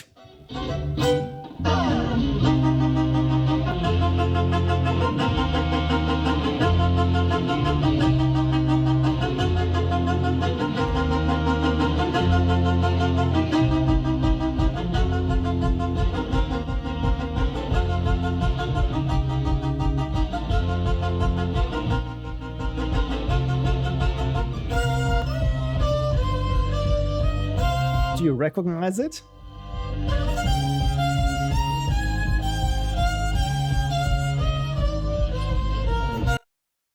Yeah, this of course was, as always with the dev tunes, it's nice to hear familiar soundtracks in unfamiliar instrumentation or ensembles. So at the start we heard Super Mario Bros. And the second part was Mute City from F-Zero, if you recognize it. One thing that I was really missing was some way of drums or percussion, but overall it's pretty nice. And they even gave an encore. I'm not sure if I have the encore on there. That one you know, right?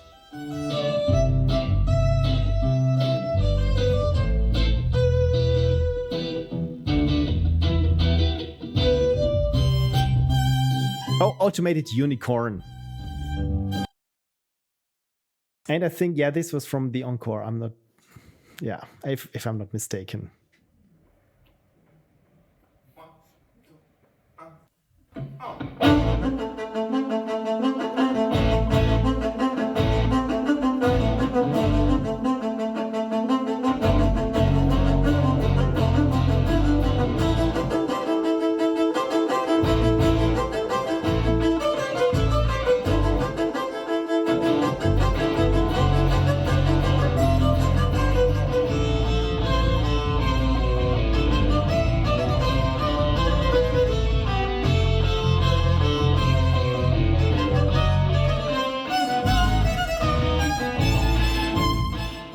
Yeah, it's always nice hearing music that, like I said, that you know and love, and just in a different way. It's I probably why I've been watching way too many of the video game covers, or I don't know, the Zelda themed metal cover or whatever on YouTube, because it's and somehow it always enjoyable to hear old tunes in new garments.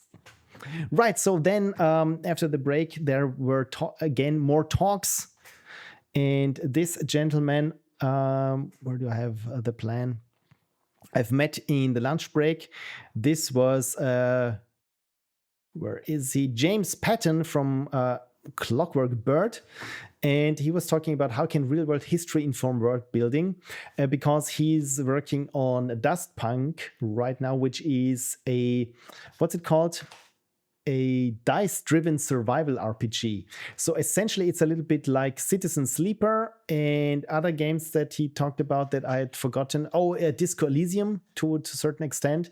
And it was super interesting to talk to him about branching narratives, because as some of you know, I'm also working on my own choose your own adventure kind branching narrative. And I was just picking his brain a little of how he did this kind of thing with where everything is possible in this city, where you can join the resistance, but also could join the I don't know, the organized crime lords, but also the monarchy who tries to uphold that system. So, and I just asked, how do you write for this? How is this possible? And he just had some good ways of structuring things. And as always, it takes so much time and effort to figure it out. And once you have it and you look at it, it's like, yeah, it's kind of really simple. And in terms of narrative, when you have these kinds of very structured things, or where you have different factions, of course, it's always the quests in these factions are relatively linear, but which quest line you choose changes things. And of course, you have certain convergence points where the story, no matter what you do, converge towards, so that all these the branches then fold back to one or two things, and then from there you can branch out again. And incidentally, this is pretty much a lot of the things that I did for my much smaller interactive fiction game. And I thought, okay, good. So everyone is doing it, or everyone, at least someone else is doing it like I've been doing it. And he really came off as someone who knows exactly what he's doing. So good there. Yeah, and Dustpunk, his talk was mostly about how much history he read, or not how much, but what kinds of history he's read that informs the design of the game. That, of course, gives you new ideas. And a surprisingly large part of the talk was how revolutions start, and how people know when a revolution is boiling historically, or when there is one that is in progress, and you just don't see it, but you can feel it, essentially. So it was all very topical, I would say. And in the end, it's always always good when a revolution from the bottom up happens, because it changes things usually for the better in the long run. Right, the next talk was, where do we have it? From Melle Bartel, about creating stylized art for virtual reality games. And since I'm not much into virtual reality games, I don't think I've ever played a virtual reality game. I can't really talk a lot about it, but of course, with the art style, you have to be very careful and considerate about what you usually would do in 2D or 3D, what won't work in virtual reality, and how other things that look not so good on a 2D screenshot but work very well in virtual reality. For example, if you have an art style that is not very realistic, she said it's interesting, or it's helpful to work with saturation. So things that are in front of you in the foreground or important have much more saturation, maybe even outlines, compared to what's in the distance. Yeah, and the other thing is, of course, if you don't do anything that is photorealistic in terms of rendering, because it's expensive to do photorealism in VR. Things maybe, especially when it comes to post-processing, this won't work. So for example, if you have outlines, usually would say, yeah, just use an outline shader, but they did it for their games the old-fashioned way, that is to essentially duplicate the object that you have, the 3D object, and then invert all the normals. So essentially, you have an inside-out version of the object, and then scale it slightly larger so that it protrudes, that all the edges, it's like the edges are protruded outwards. And again, this works surprisingly well in VR, and doing the shader, because the shader only works on the 2D pictures, doesn't work as well. And yeah, all these kinds of things I've never really, again, considered. Chris says, "Oh, never tried VR. I only have a little bit, but it's I've heard very good things about it. I mean, I've only tried some demonstrations. Well, I don't think any of those. Well, one was kind of a game with the Apple Vision Pro, because of course at work and with Red Bull we do some Apple Vision Pro stuff, and I mean I do color grading on the Vision Pro, and the only thing that I tried out there was this the game like thing was there's a demo with some dinosaurs, and essentially it's a bit like a diorama with two dinosaurs, but you can really go like this close to the skin and look at everything, and people said, "Whoa, oh my god, a big dinosaur!" And I was like, a big dinosaur, but how much is the texture resolution to what I would expect? Or okay, do I see some dithering there going on in the alpha? So I looked at it rather differently.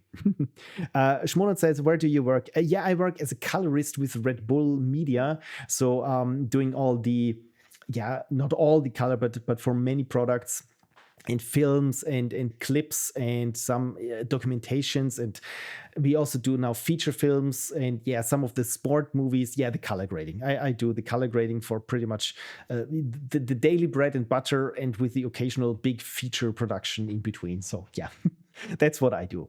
It has nothing to do with games, so probably this is why I'm so much into games. The next talk was from Richard Tretzel about telling stories with interactive audio.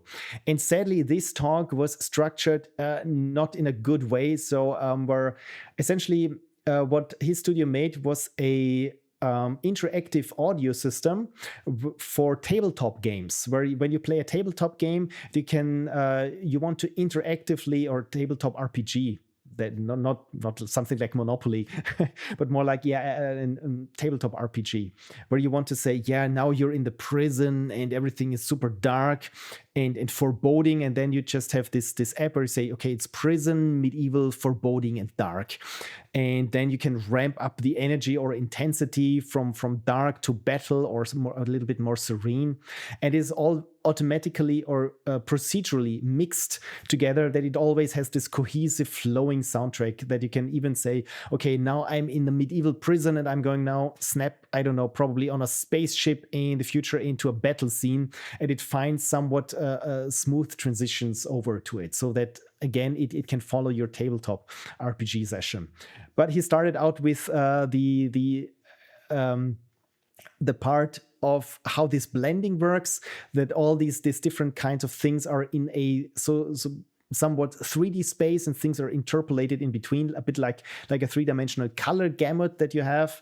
And again, it was all very hard to follow until you figure out in the end where he just had this little demo and you thought, oh, okay, I get it now. It's just for tabletop games. So yeah, it's again, I thought something that I've never really considered or thought about it, because what I heard from people doing tabletop RPGs, either they have a certain playlist of things or some just wing it and while they are at it and you say, yeah, you enter this tavern, a Google, YouTube, tavern music RPG, and everyone just, I don't know, grab something to eat while I skip through the ads or something. So yeah, and having this interactive system, I mean, it's kind of cool, right? Or Monopoly too, yeah, probably. Yeah, you go to the prison. Let's cue the dark, foreboding prison scene music. Inket Imbula says, for VR, the real game changer is going wireless. That's why I recommend the Quest 3 paired with a decent Wi-Fi router. You can stream your Steam games smoothly. Oh, interesting. Never thought about it. But yeah, it's the wires, I think, probably one of the biggest things that get literally in the way when you play VR. The other thing is, of course, you need room to play. And I mean, here it's probably a bit too cramped. It's much better when you don't have to deal with the hassle of setting up wires and lighthouse. Yeah, the lighthouses. That's the beacons around you that track where your position is in 3D, right? This way, your VR headset actually gets used instead of collecting dust on the shelf. Yeah, if I had one. I always feel like with it's a bit with the 3D TV screens.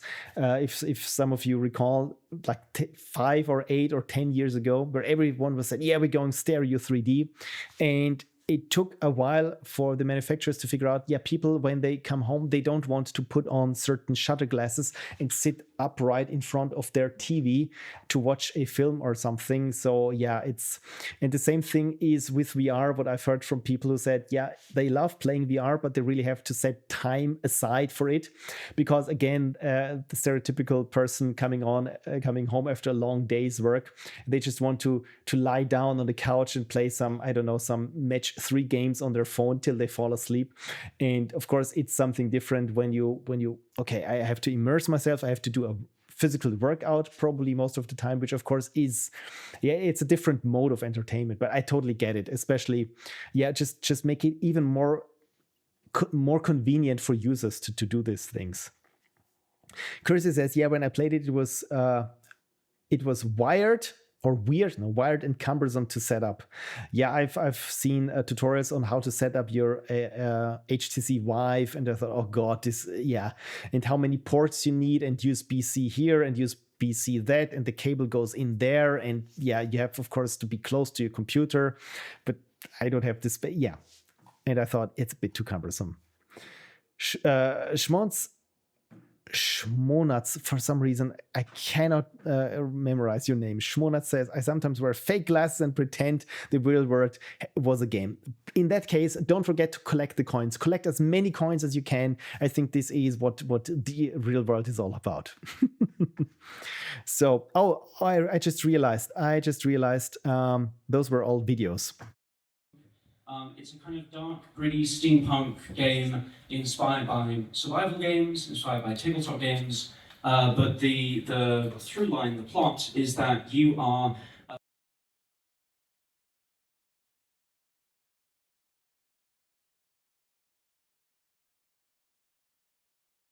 no high detail in those textures, meaning I don't have to spend a week for a single texture. That would be insane. What does it say? Manageable with human resources, a low scope. Consistency is always the key. That's the point of art style. Yeah, and of course, the most important learning we had from VR1, it should be appealing even on flat screen. Right, and here is the audio talk. Dimensions, we are coming to this topic later, because we also integrated something that has to do with AI, but not generative AI, but more to this in a while. Okay, starting. What's actually the topic? We have a thing that's going on for centuries or thousands of years, let's say. We have something which we would call the creators of content or whatever it is, then we need some kind of technology to bring it to the consumers. Let's start with very simple. So what actually creators do something, what they do is, and how they bring it to consumers, and the consumers need to have a reason to actually want to see or hear or whatever consume that. So that's basically, for example, sources like text, music, film. And VHS, which I found very endearing. Yeah, right. The next talk was from Alexandra Jarosz about how I become a solo dev and her journey of becoming a said solo dev. So she was talking about that she was working at a game dev company and started at the side as a project, more or less to teach herself Unity and then to really start teaching herself art and bringing everything together. And now she's working on Love is a Demon, which is also is not something where she said, even if you're a solo dev, you're not really a solo dev, because she uses Unity, which she did not build. She uses the adventure game kit for Unity, which she didn't build, and so on and so forth. Maybe you use music that you didn't build. So it's always good if you want to get something done that you can use stepping stones that already have been put in place by some people. You know me, I'm a bit more of the opposite, where I say use as little frameworks and libraries as possible, because when something changes, you're just at the mercy of whatever the person is doing, or maybe it's something is broken, or worst case, someone dies who maintains a certain package, and if you do not know how things interact with each other, you just have a much harder time replacing things. My go-to example is always when you just need a min-maximum function or a clamp function, and you just get this huge mathematics library that is like 3 megabytes in JavaScript code. So just that you can use one function that you can write yourself in 2 lines, for example. And yeah, different ways of doing things. But it was very, very charming, her talk with all the photos of her screen and the different seasons outside when she was as she was learning over the years her things. Hello everyone. The topics before were really captivating and really technical, and I will try to entertain you a bit and maybe catch up with the schedule. Let's see. So yeah, probably didn't record the most interesting part of the talk. I'm sorry. So yeah, she just said what's this about. Yeah, the level design of Fallstruktur from Joshua Holdonner, or as you probably know him maybe as Stuffed Wombat. He has built up quite a reputation on the socials for his he's one of the game creators, so to speak, because his games have a very strong theoretical game design foundation. I mean, this sounds very high flung what I'm talking about, but for example, he made Quomp, if some of you know this. It's or was it the Pong game, where essentially it's like Pong, you're just a ball. You can only change direction like the Pong ball, but escape the confinement of the Pong and explore a more or less open world as the Pong ball, so to speak. And he and his collaborator just recently brought out the game Fallstruktur, or that's German for falling structure, which is could be either the structure of a fall or how a structure falls. And essentially the game is a very low poly, feels a bit like PlayStation 1 kind of weird game, where you just essentially the game is get from top to bottom. And he talks about just the design considerations and just how long the prototyping took for this. Essentially, I mean, you would think it's just a very simple game. You just start from the top and go to the bottom. So how hard can this be, or how many game considerations could there be? But his talk was about, he started like you would think you would start, just do some platforms. And mind you, this was his first 3D game. So for him, it was more or less just an exploration of game design in 3D space, because all his games, like most Rosalina, maybe you've heard of that one, is a tiny immersive simulation procedural game, so to speak, where he gives you all the tools, and how you finish a level is up to you and your creativity. And again, he tried to explore this in 3D, in 3 dimensions. And again, you just go from the top to the bottom. How can you do this? Well, first you make platforms, right? As you would do in Mario 64. But then he realized, of course, having just these flat platforms is not very interesting or very fun. So how about making them slightly slanted, or giving them a little bit more depth? And one thing led to another, and he looked at other games, how they do vertical structures and level design, and then really polished. So in the end, it's a bit like, I would say, a bit like freestyle snowboarding or skiing, where it's not about where the goal is going from top to bottom, but the goal is to find your own line, find your flow in how you go, where you go. And again, this in a very abstract game, essentially. And it's free on Steam, by the way. Fallstruktur. Here today to talk to you about the level design of Fallstruktur. I'm just going to talk about the process of how we made the levels for this game. My name is Josh, I'm better known as Left Wombat. I made a couple of games, and the last big game I worked on was Rosalina, which was really successful. And ever since then, I've been super lost. What do I do now? Who am I? What is the meaning of life, etc. 3D is of course the answer to that problem. Working on games until now, and I've always wanted to. Yeah. So. Again, just what I recapped, he said in much less words than I did. Inked Imbola said, all right, before that, Shmonut said, that's what I always say, so I built all of my own game libraries in Go. When the context was, either rely upon frameworks or not.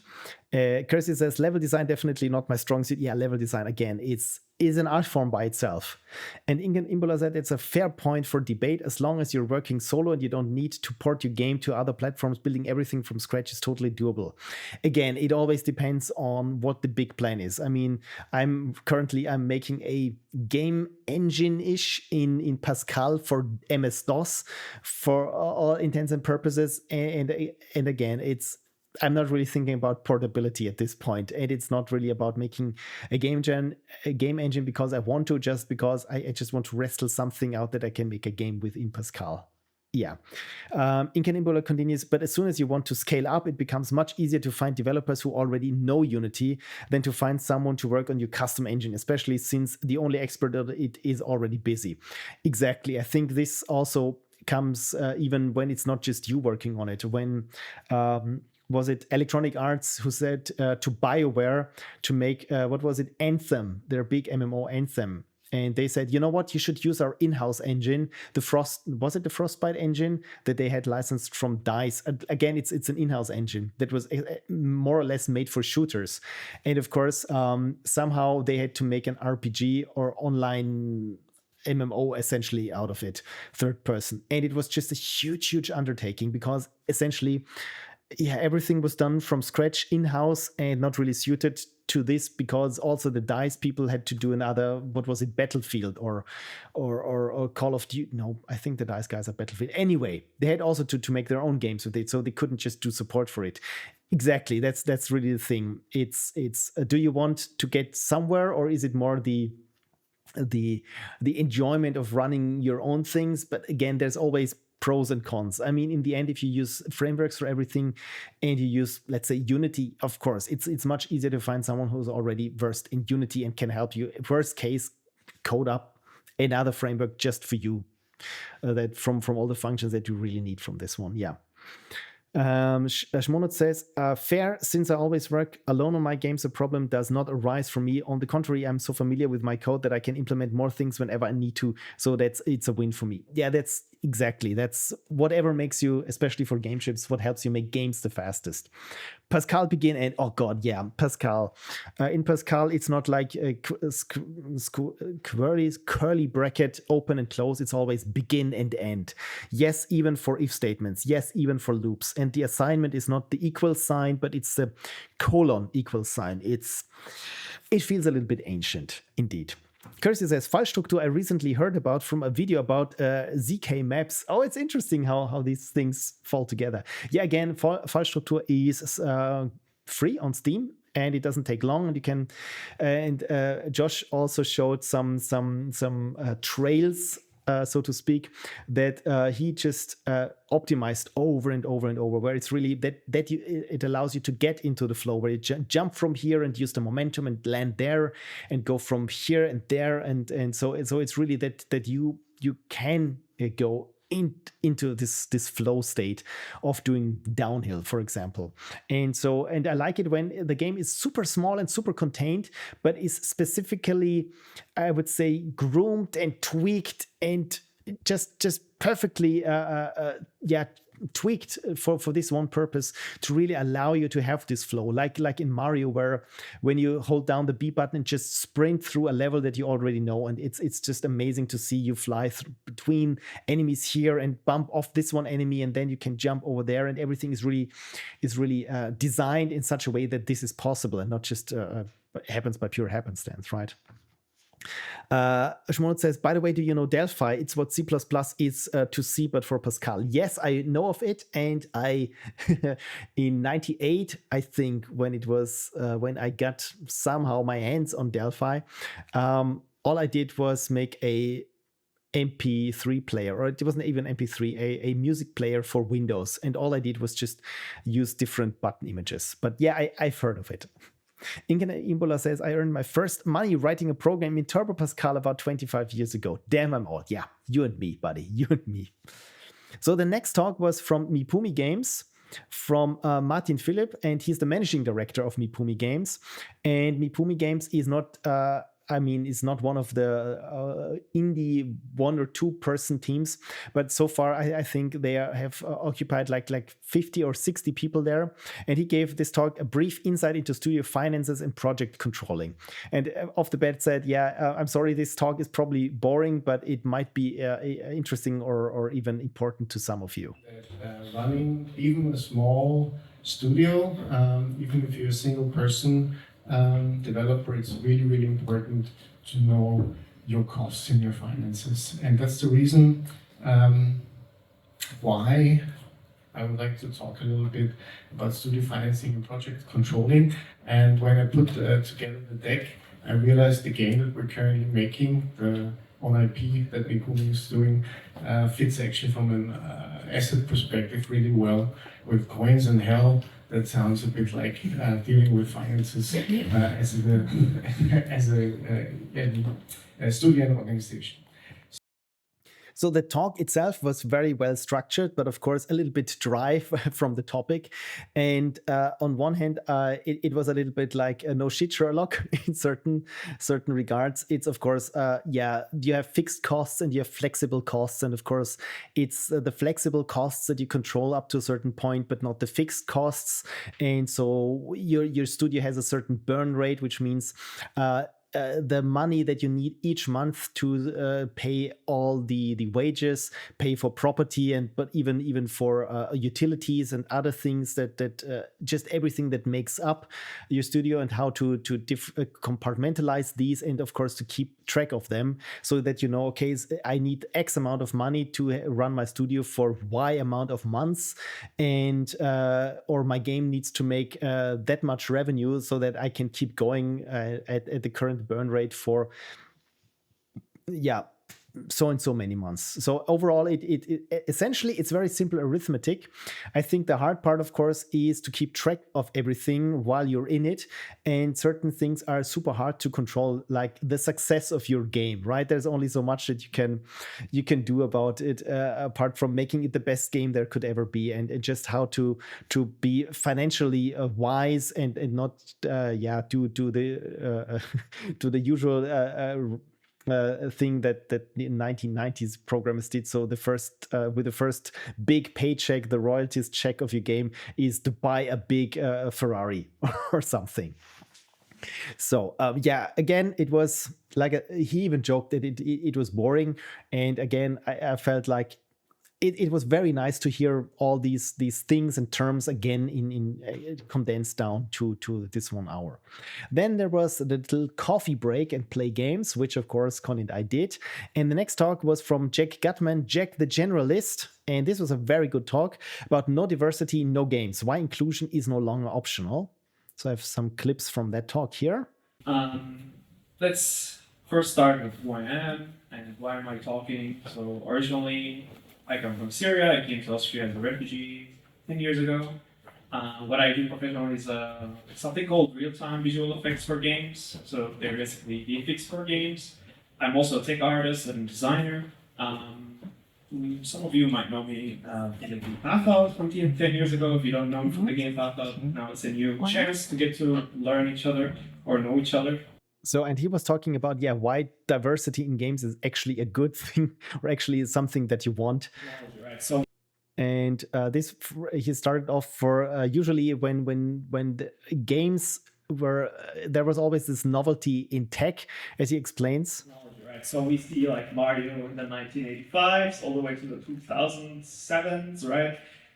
Every technology brought new challenges. We were exploring those design questions and we're constantly innovating. And we see that's just one title, right? So games have been developing and always like reaching to the end of what the new generation of consoles was offering from graphics, from new capabilities. So then we hit a wall, in my opinion. So on the left here, you see like, that's a one game title from PlayStation 1 to PlayStation 2, which is Gran Turismo. You see like the huge change, but now we're stuck in like repackaging the same game, so we squeeze those FPSs as much as we can. Yeah, so his point was, of course, as soon as the novelty of the technology just wears off, because at a certain point we reached a plateau of that is photorealism, and we all know nothing is more boring than photorealism once it has been fully reached and the novelty has worn off. Like, oh my god, this looks so real. Right, and now it's more about squeezing out more FPS or more damage or damageable terrain, but essentially it's always the same stories being told. And he said it's like the what was it, the Johns and the Chris's shaped the games, and it's because the stories essentially, I mean, they have for games the backgrounds have always been very conflict centered, because of course when you shoot something and it's gone from the screen, it involves kill, and you understand when you kill something on screen, it's gone, and so on and so forth. But of course, it's the games themselves. I mean, the genres have pretty much found themselves and lodged themselves into certain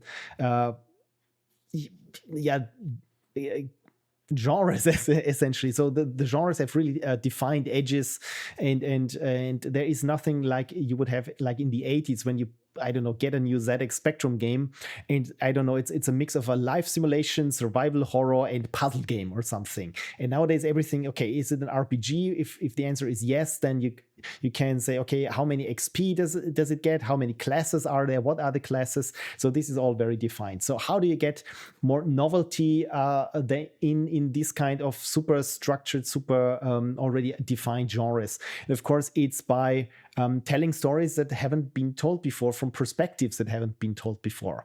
And you also had something to say about generative AI, because if you say, maybe, for example, maybe we don't need writers, we can just say, hey, AI, please make me a new game from something. In my opinion, and I will be hold accountable on that, I think generative AI is like a blender. And with a blender, you can't put more, you can't make like a new type of banana, imagine a new type of banana, put it in the blender, and now you have an amazing smoothie. You only operate with the fruits that you have already, right? You can't imagine something. So. And he said, for example, the problem also with AI is that, of course, it has all these biases underneath from all, for example, with the games, is some games that even have been made with the best intentions, like, I don't know, 5 years, 10 years, 15 years ago. They have certain ways of presenting things or facts that are very biased, either racially or or in a sexist fashion. For example, it's always rescue the princess, the damsel in distress trope, or where women are usually the reward for performing well in the game and not really characters up to a certain point.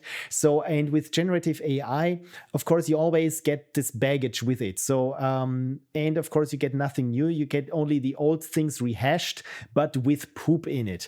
And of course, figuring out what the poop is or filtering out the poop after the fact is close to impossible. And it's, of course, much easier when you have someone with a new perspective, a novel perspective, come in and really with the established genres or mechanics, and you find something new from a new perspective. And I think this was the talk was at heart about, in its heart about the more diverse the creators are, of course, the more interesting kind of stories you can tell.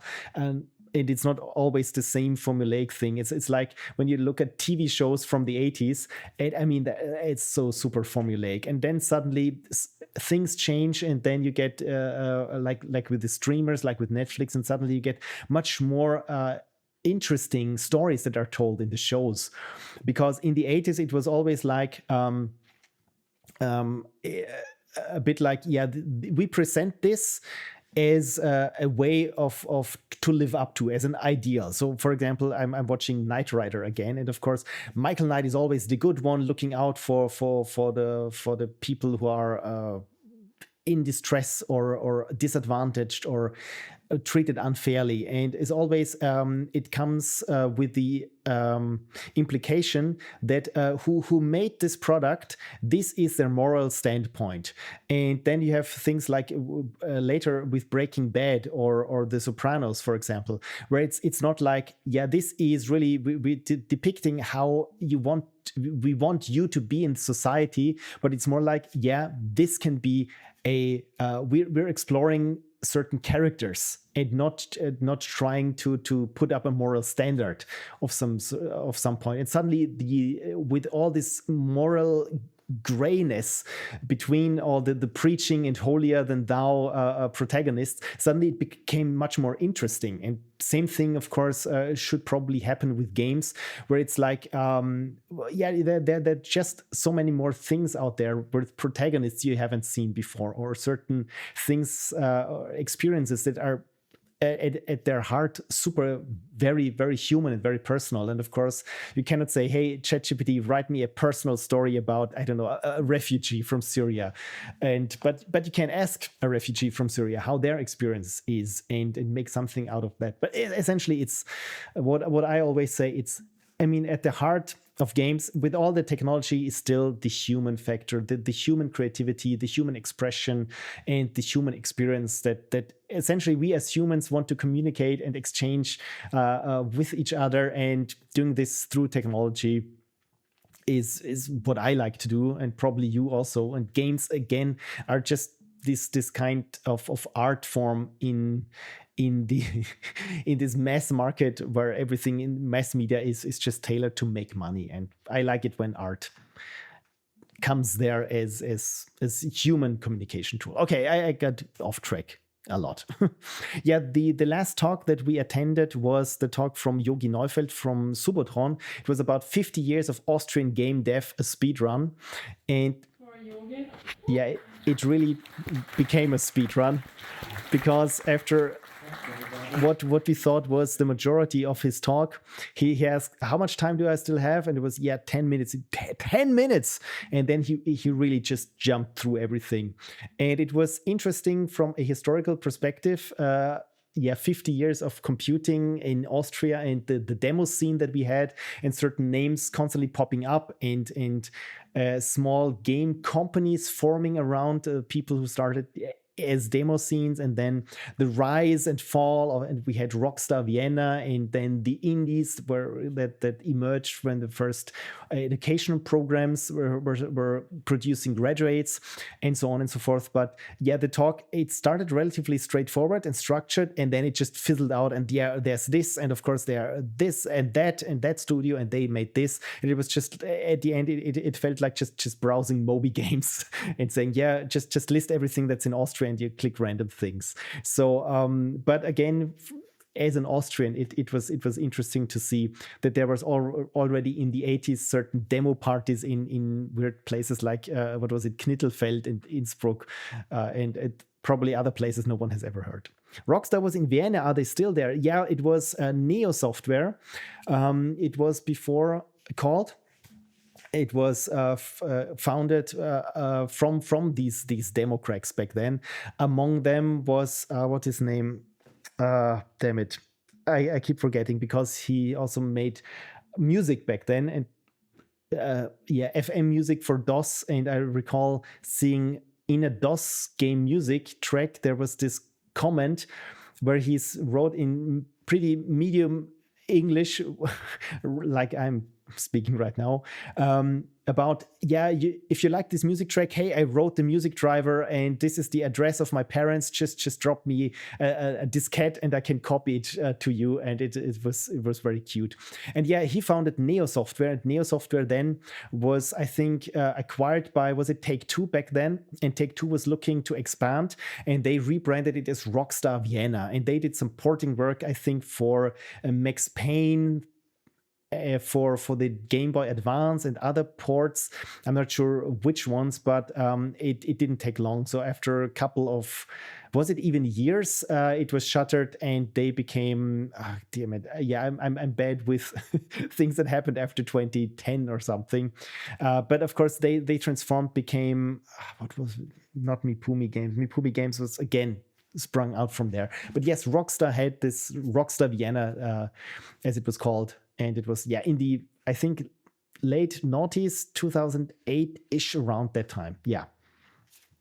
But we always like, Rockstar was in Vienna. We are so cool when it comes to game dev. Yeah, it was. They mostly did porting and some supporting work. But still, I mean, it's still Rockstar, right? So this was my recap, because there was one talk that I also was looking forward to from Aliki Catrio, and she's a voice actor, and her talk was what goes into making monsters and creatures unforgettable. And again, we all know when we make our games, sound usually comes in last. When you still have time, you add some sound effects there. But of course, to make something memorable or good, like monster sounds, that's really something that I would have loved to hear.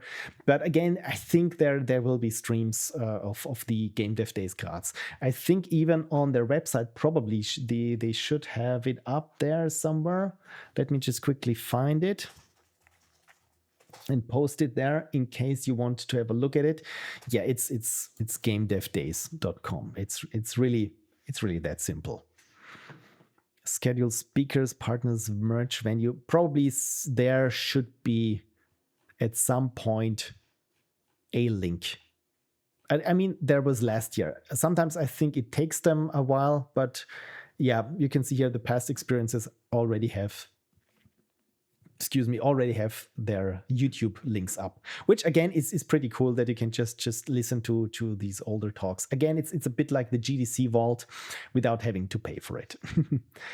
Guess you have seen Mick Gordon's Doom music talk. Oh yes, Mick Gordon's legendary, where he talks about the subliminal messages there.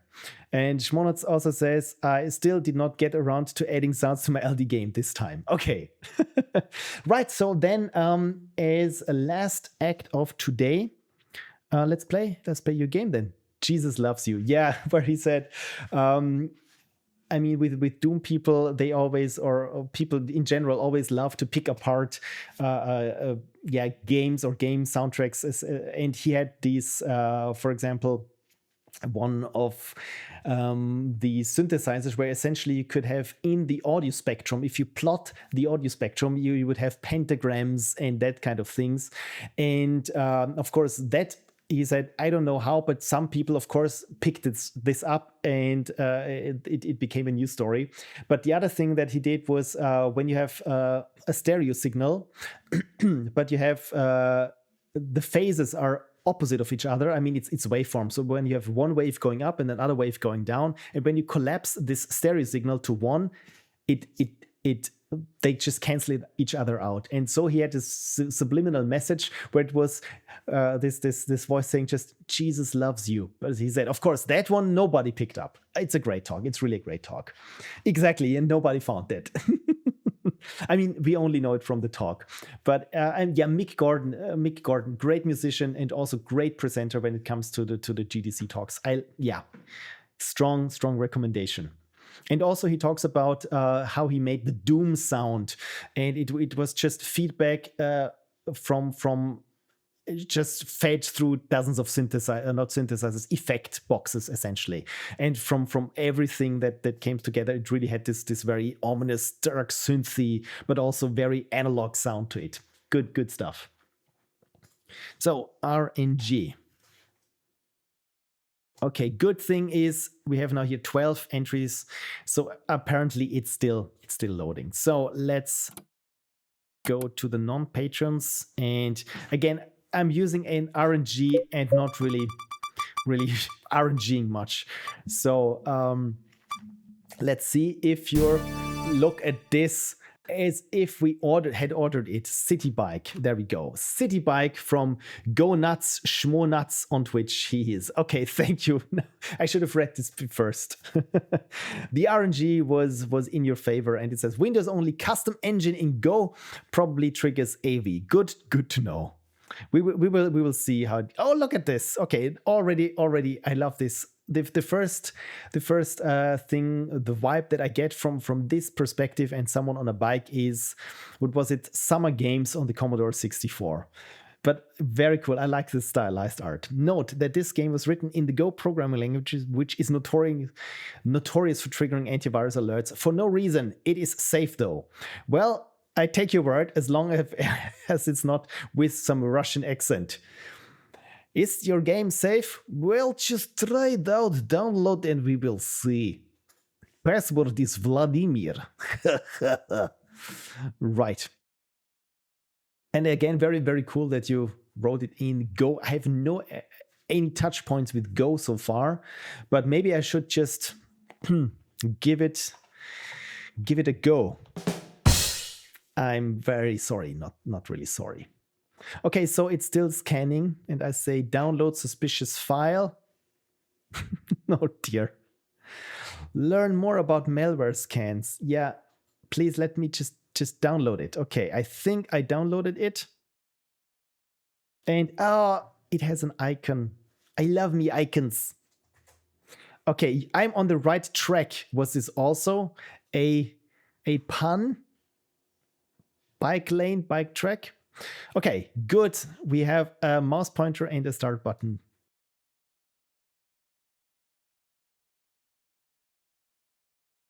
And an intro screen. I'm not sure if you can see this. Those are tiny little stars.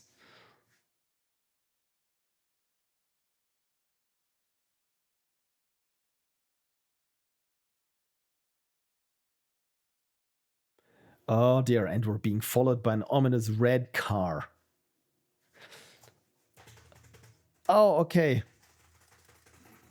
It is indeed a lot like oh dear, the car gets faster. I can see the car closing in because I messed up the start. Oh no. It is indeed like the summer games. But the good thing is, at least the only thing that it is killing is my keyboard and not a expensive Competition Pro joystick. Oh dear. Oh no. Oh dear. I'm doing not even kilometers, I'm doing miles. I'm doing well, really? I messed up the start. Oh dear, the bumper. Can almost feel the bumper. Oh no. Oh, even blood pixels. Oh no. Oh dear. Yeah, this probably could do well with some sounds. Okay, maybe I shall try again, but I already feel this is one of those games where it's probable that okay, if I hit escape, it's over. Okay, good to know then. This time I shall be prepared, hopefully. It's one of those games where I can feel like I probably get cramps or some sort of of medical condition. Okay, you could also do with a replay button, but you have to start again. Yeah, I was out of time. We all know this. So okay.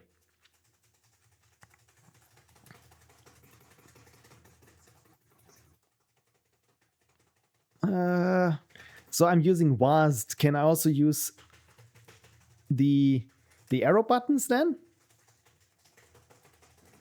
But I love how fast this little guy just keeps pedaling. Okay, I can use both. Because if I use both at the same time, is this cheating? It's probably not cheating. I can already feel it. And Agent L, since I use Vim. Oh, of course! This is so nerdy. This is nerdy. Can also switch my keyboard to Dvorak. I think I've been doing better than last time. I wonder if I can get to 1 mile, but it looks like the car has just sped up. And I'm already feeling it in my lower arm. Oh no. It will do that for you when you don't expect it. Oh no. Oh dear. Oh damn it. It's already hurting in my arms because they're not made for this kind of repetitive movement. Oh dear. No. This really almost feels like pedaling. This feels like work. Oh dear.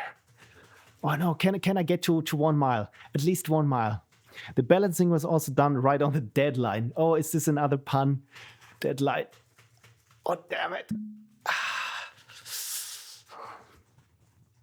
I really have to switch arms now. This is surprisingly, it feels like a workout. So I'm just using the arrow keys now and using 2 hands for the arrow keys. Oh no, come on, little guy. Come on. Oh dear. Oh, this is bad for my health. But hey, we did much better than last time. Look at us. Look at us. You know what? This needs blood in the high score. 1.332 miles.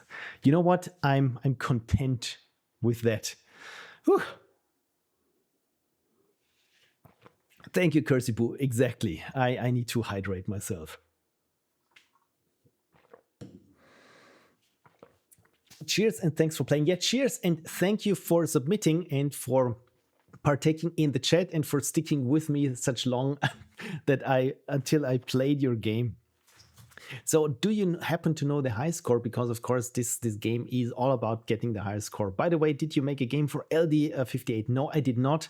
I don't know if I've mentioned it. I went to the GameDev days Graz, which were coincided exactly with the Ludum Dare 58, and probably also shouldn't have gone to the GameDev days Graz just because I had like I said, I had this hard week and then I had my vision thingy. So probably, yeah, not the best call, but still, again, it's always nice to meet people there and see our little community thrive. And Schmaunz said, Schmonatz again. Schmonatz said, oh, they just happened last weekend. Yeah, exactly. That was the thing. High scores, I don't know, but some have posted theirs on the LD page. You know what? Then I shall just screenshot this just in case. So let us see. Oh, look at this. 1.014 miles to do 848 miles. What? But lost usage of her fingers for the day. Oh my God, is this really possible? Or is there somewhere a comma in there? Schmonatz says, I spent all my time making pixel art this time and the gameplay was a real afterthought. I guess they meant 0.8. Probably. Yeah. Again, there somewhere the decimal point is missing and I wonder where. Is it here? Is it here? Or is it here? 0.499 miles. I'm a drummer, so found solace in maintaining the rhythm, but was frustrated when I sped up my inputs. It didn't speed me up. It was all about maintaining. The graphics are astounding. Yes, I have to say, since you spent so much effort in the pixel art, I would say it fits the theme.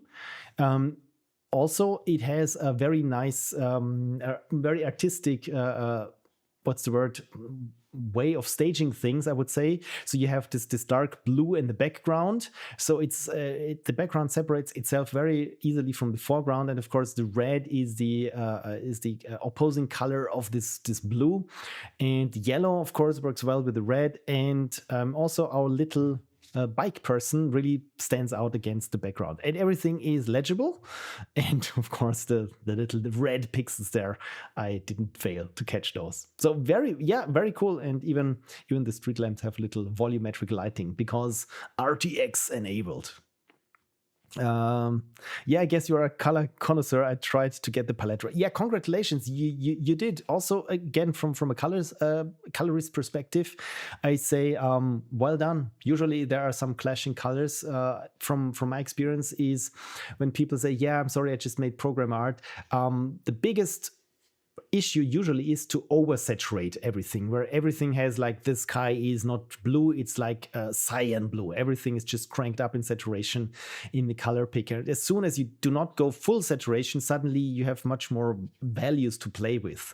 And of course, now that I'm trying to make this DOS game with EGA, I'm having the opposite problem because all the EGA colors pretty much are super saturated.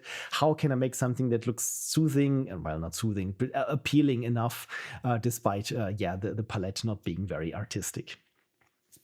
Color hunt for the win. Indeed. Cool. So thank you, everyone. FF every color, exactly. Yeah, that's the thing. If you just crank it up to the max, it's a little bit too much. I mean, also on the GameDev days, I think not last year, the year before that, I also gave a talk on color, which was called Color Picking 102. You know what? Maybe GameDevDays.com. Was it GameDevDays.com? Maybe it's still up there. It probably should be still up there. I think it was 23. Yeah, anyway, it's there. Maybe you can find yours truly. And it's about color picking.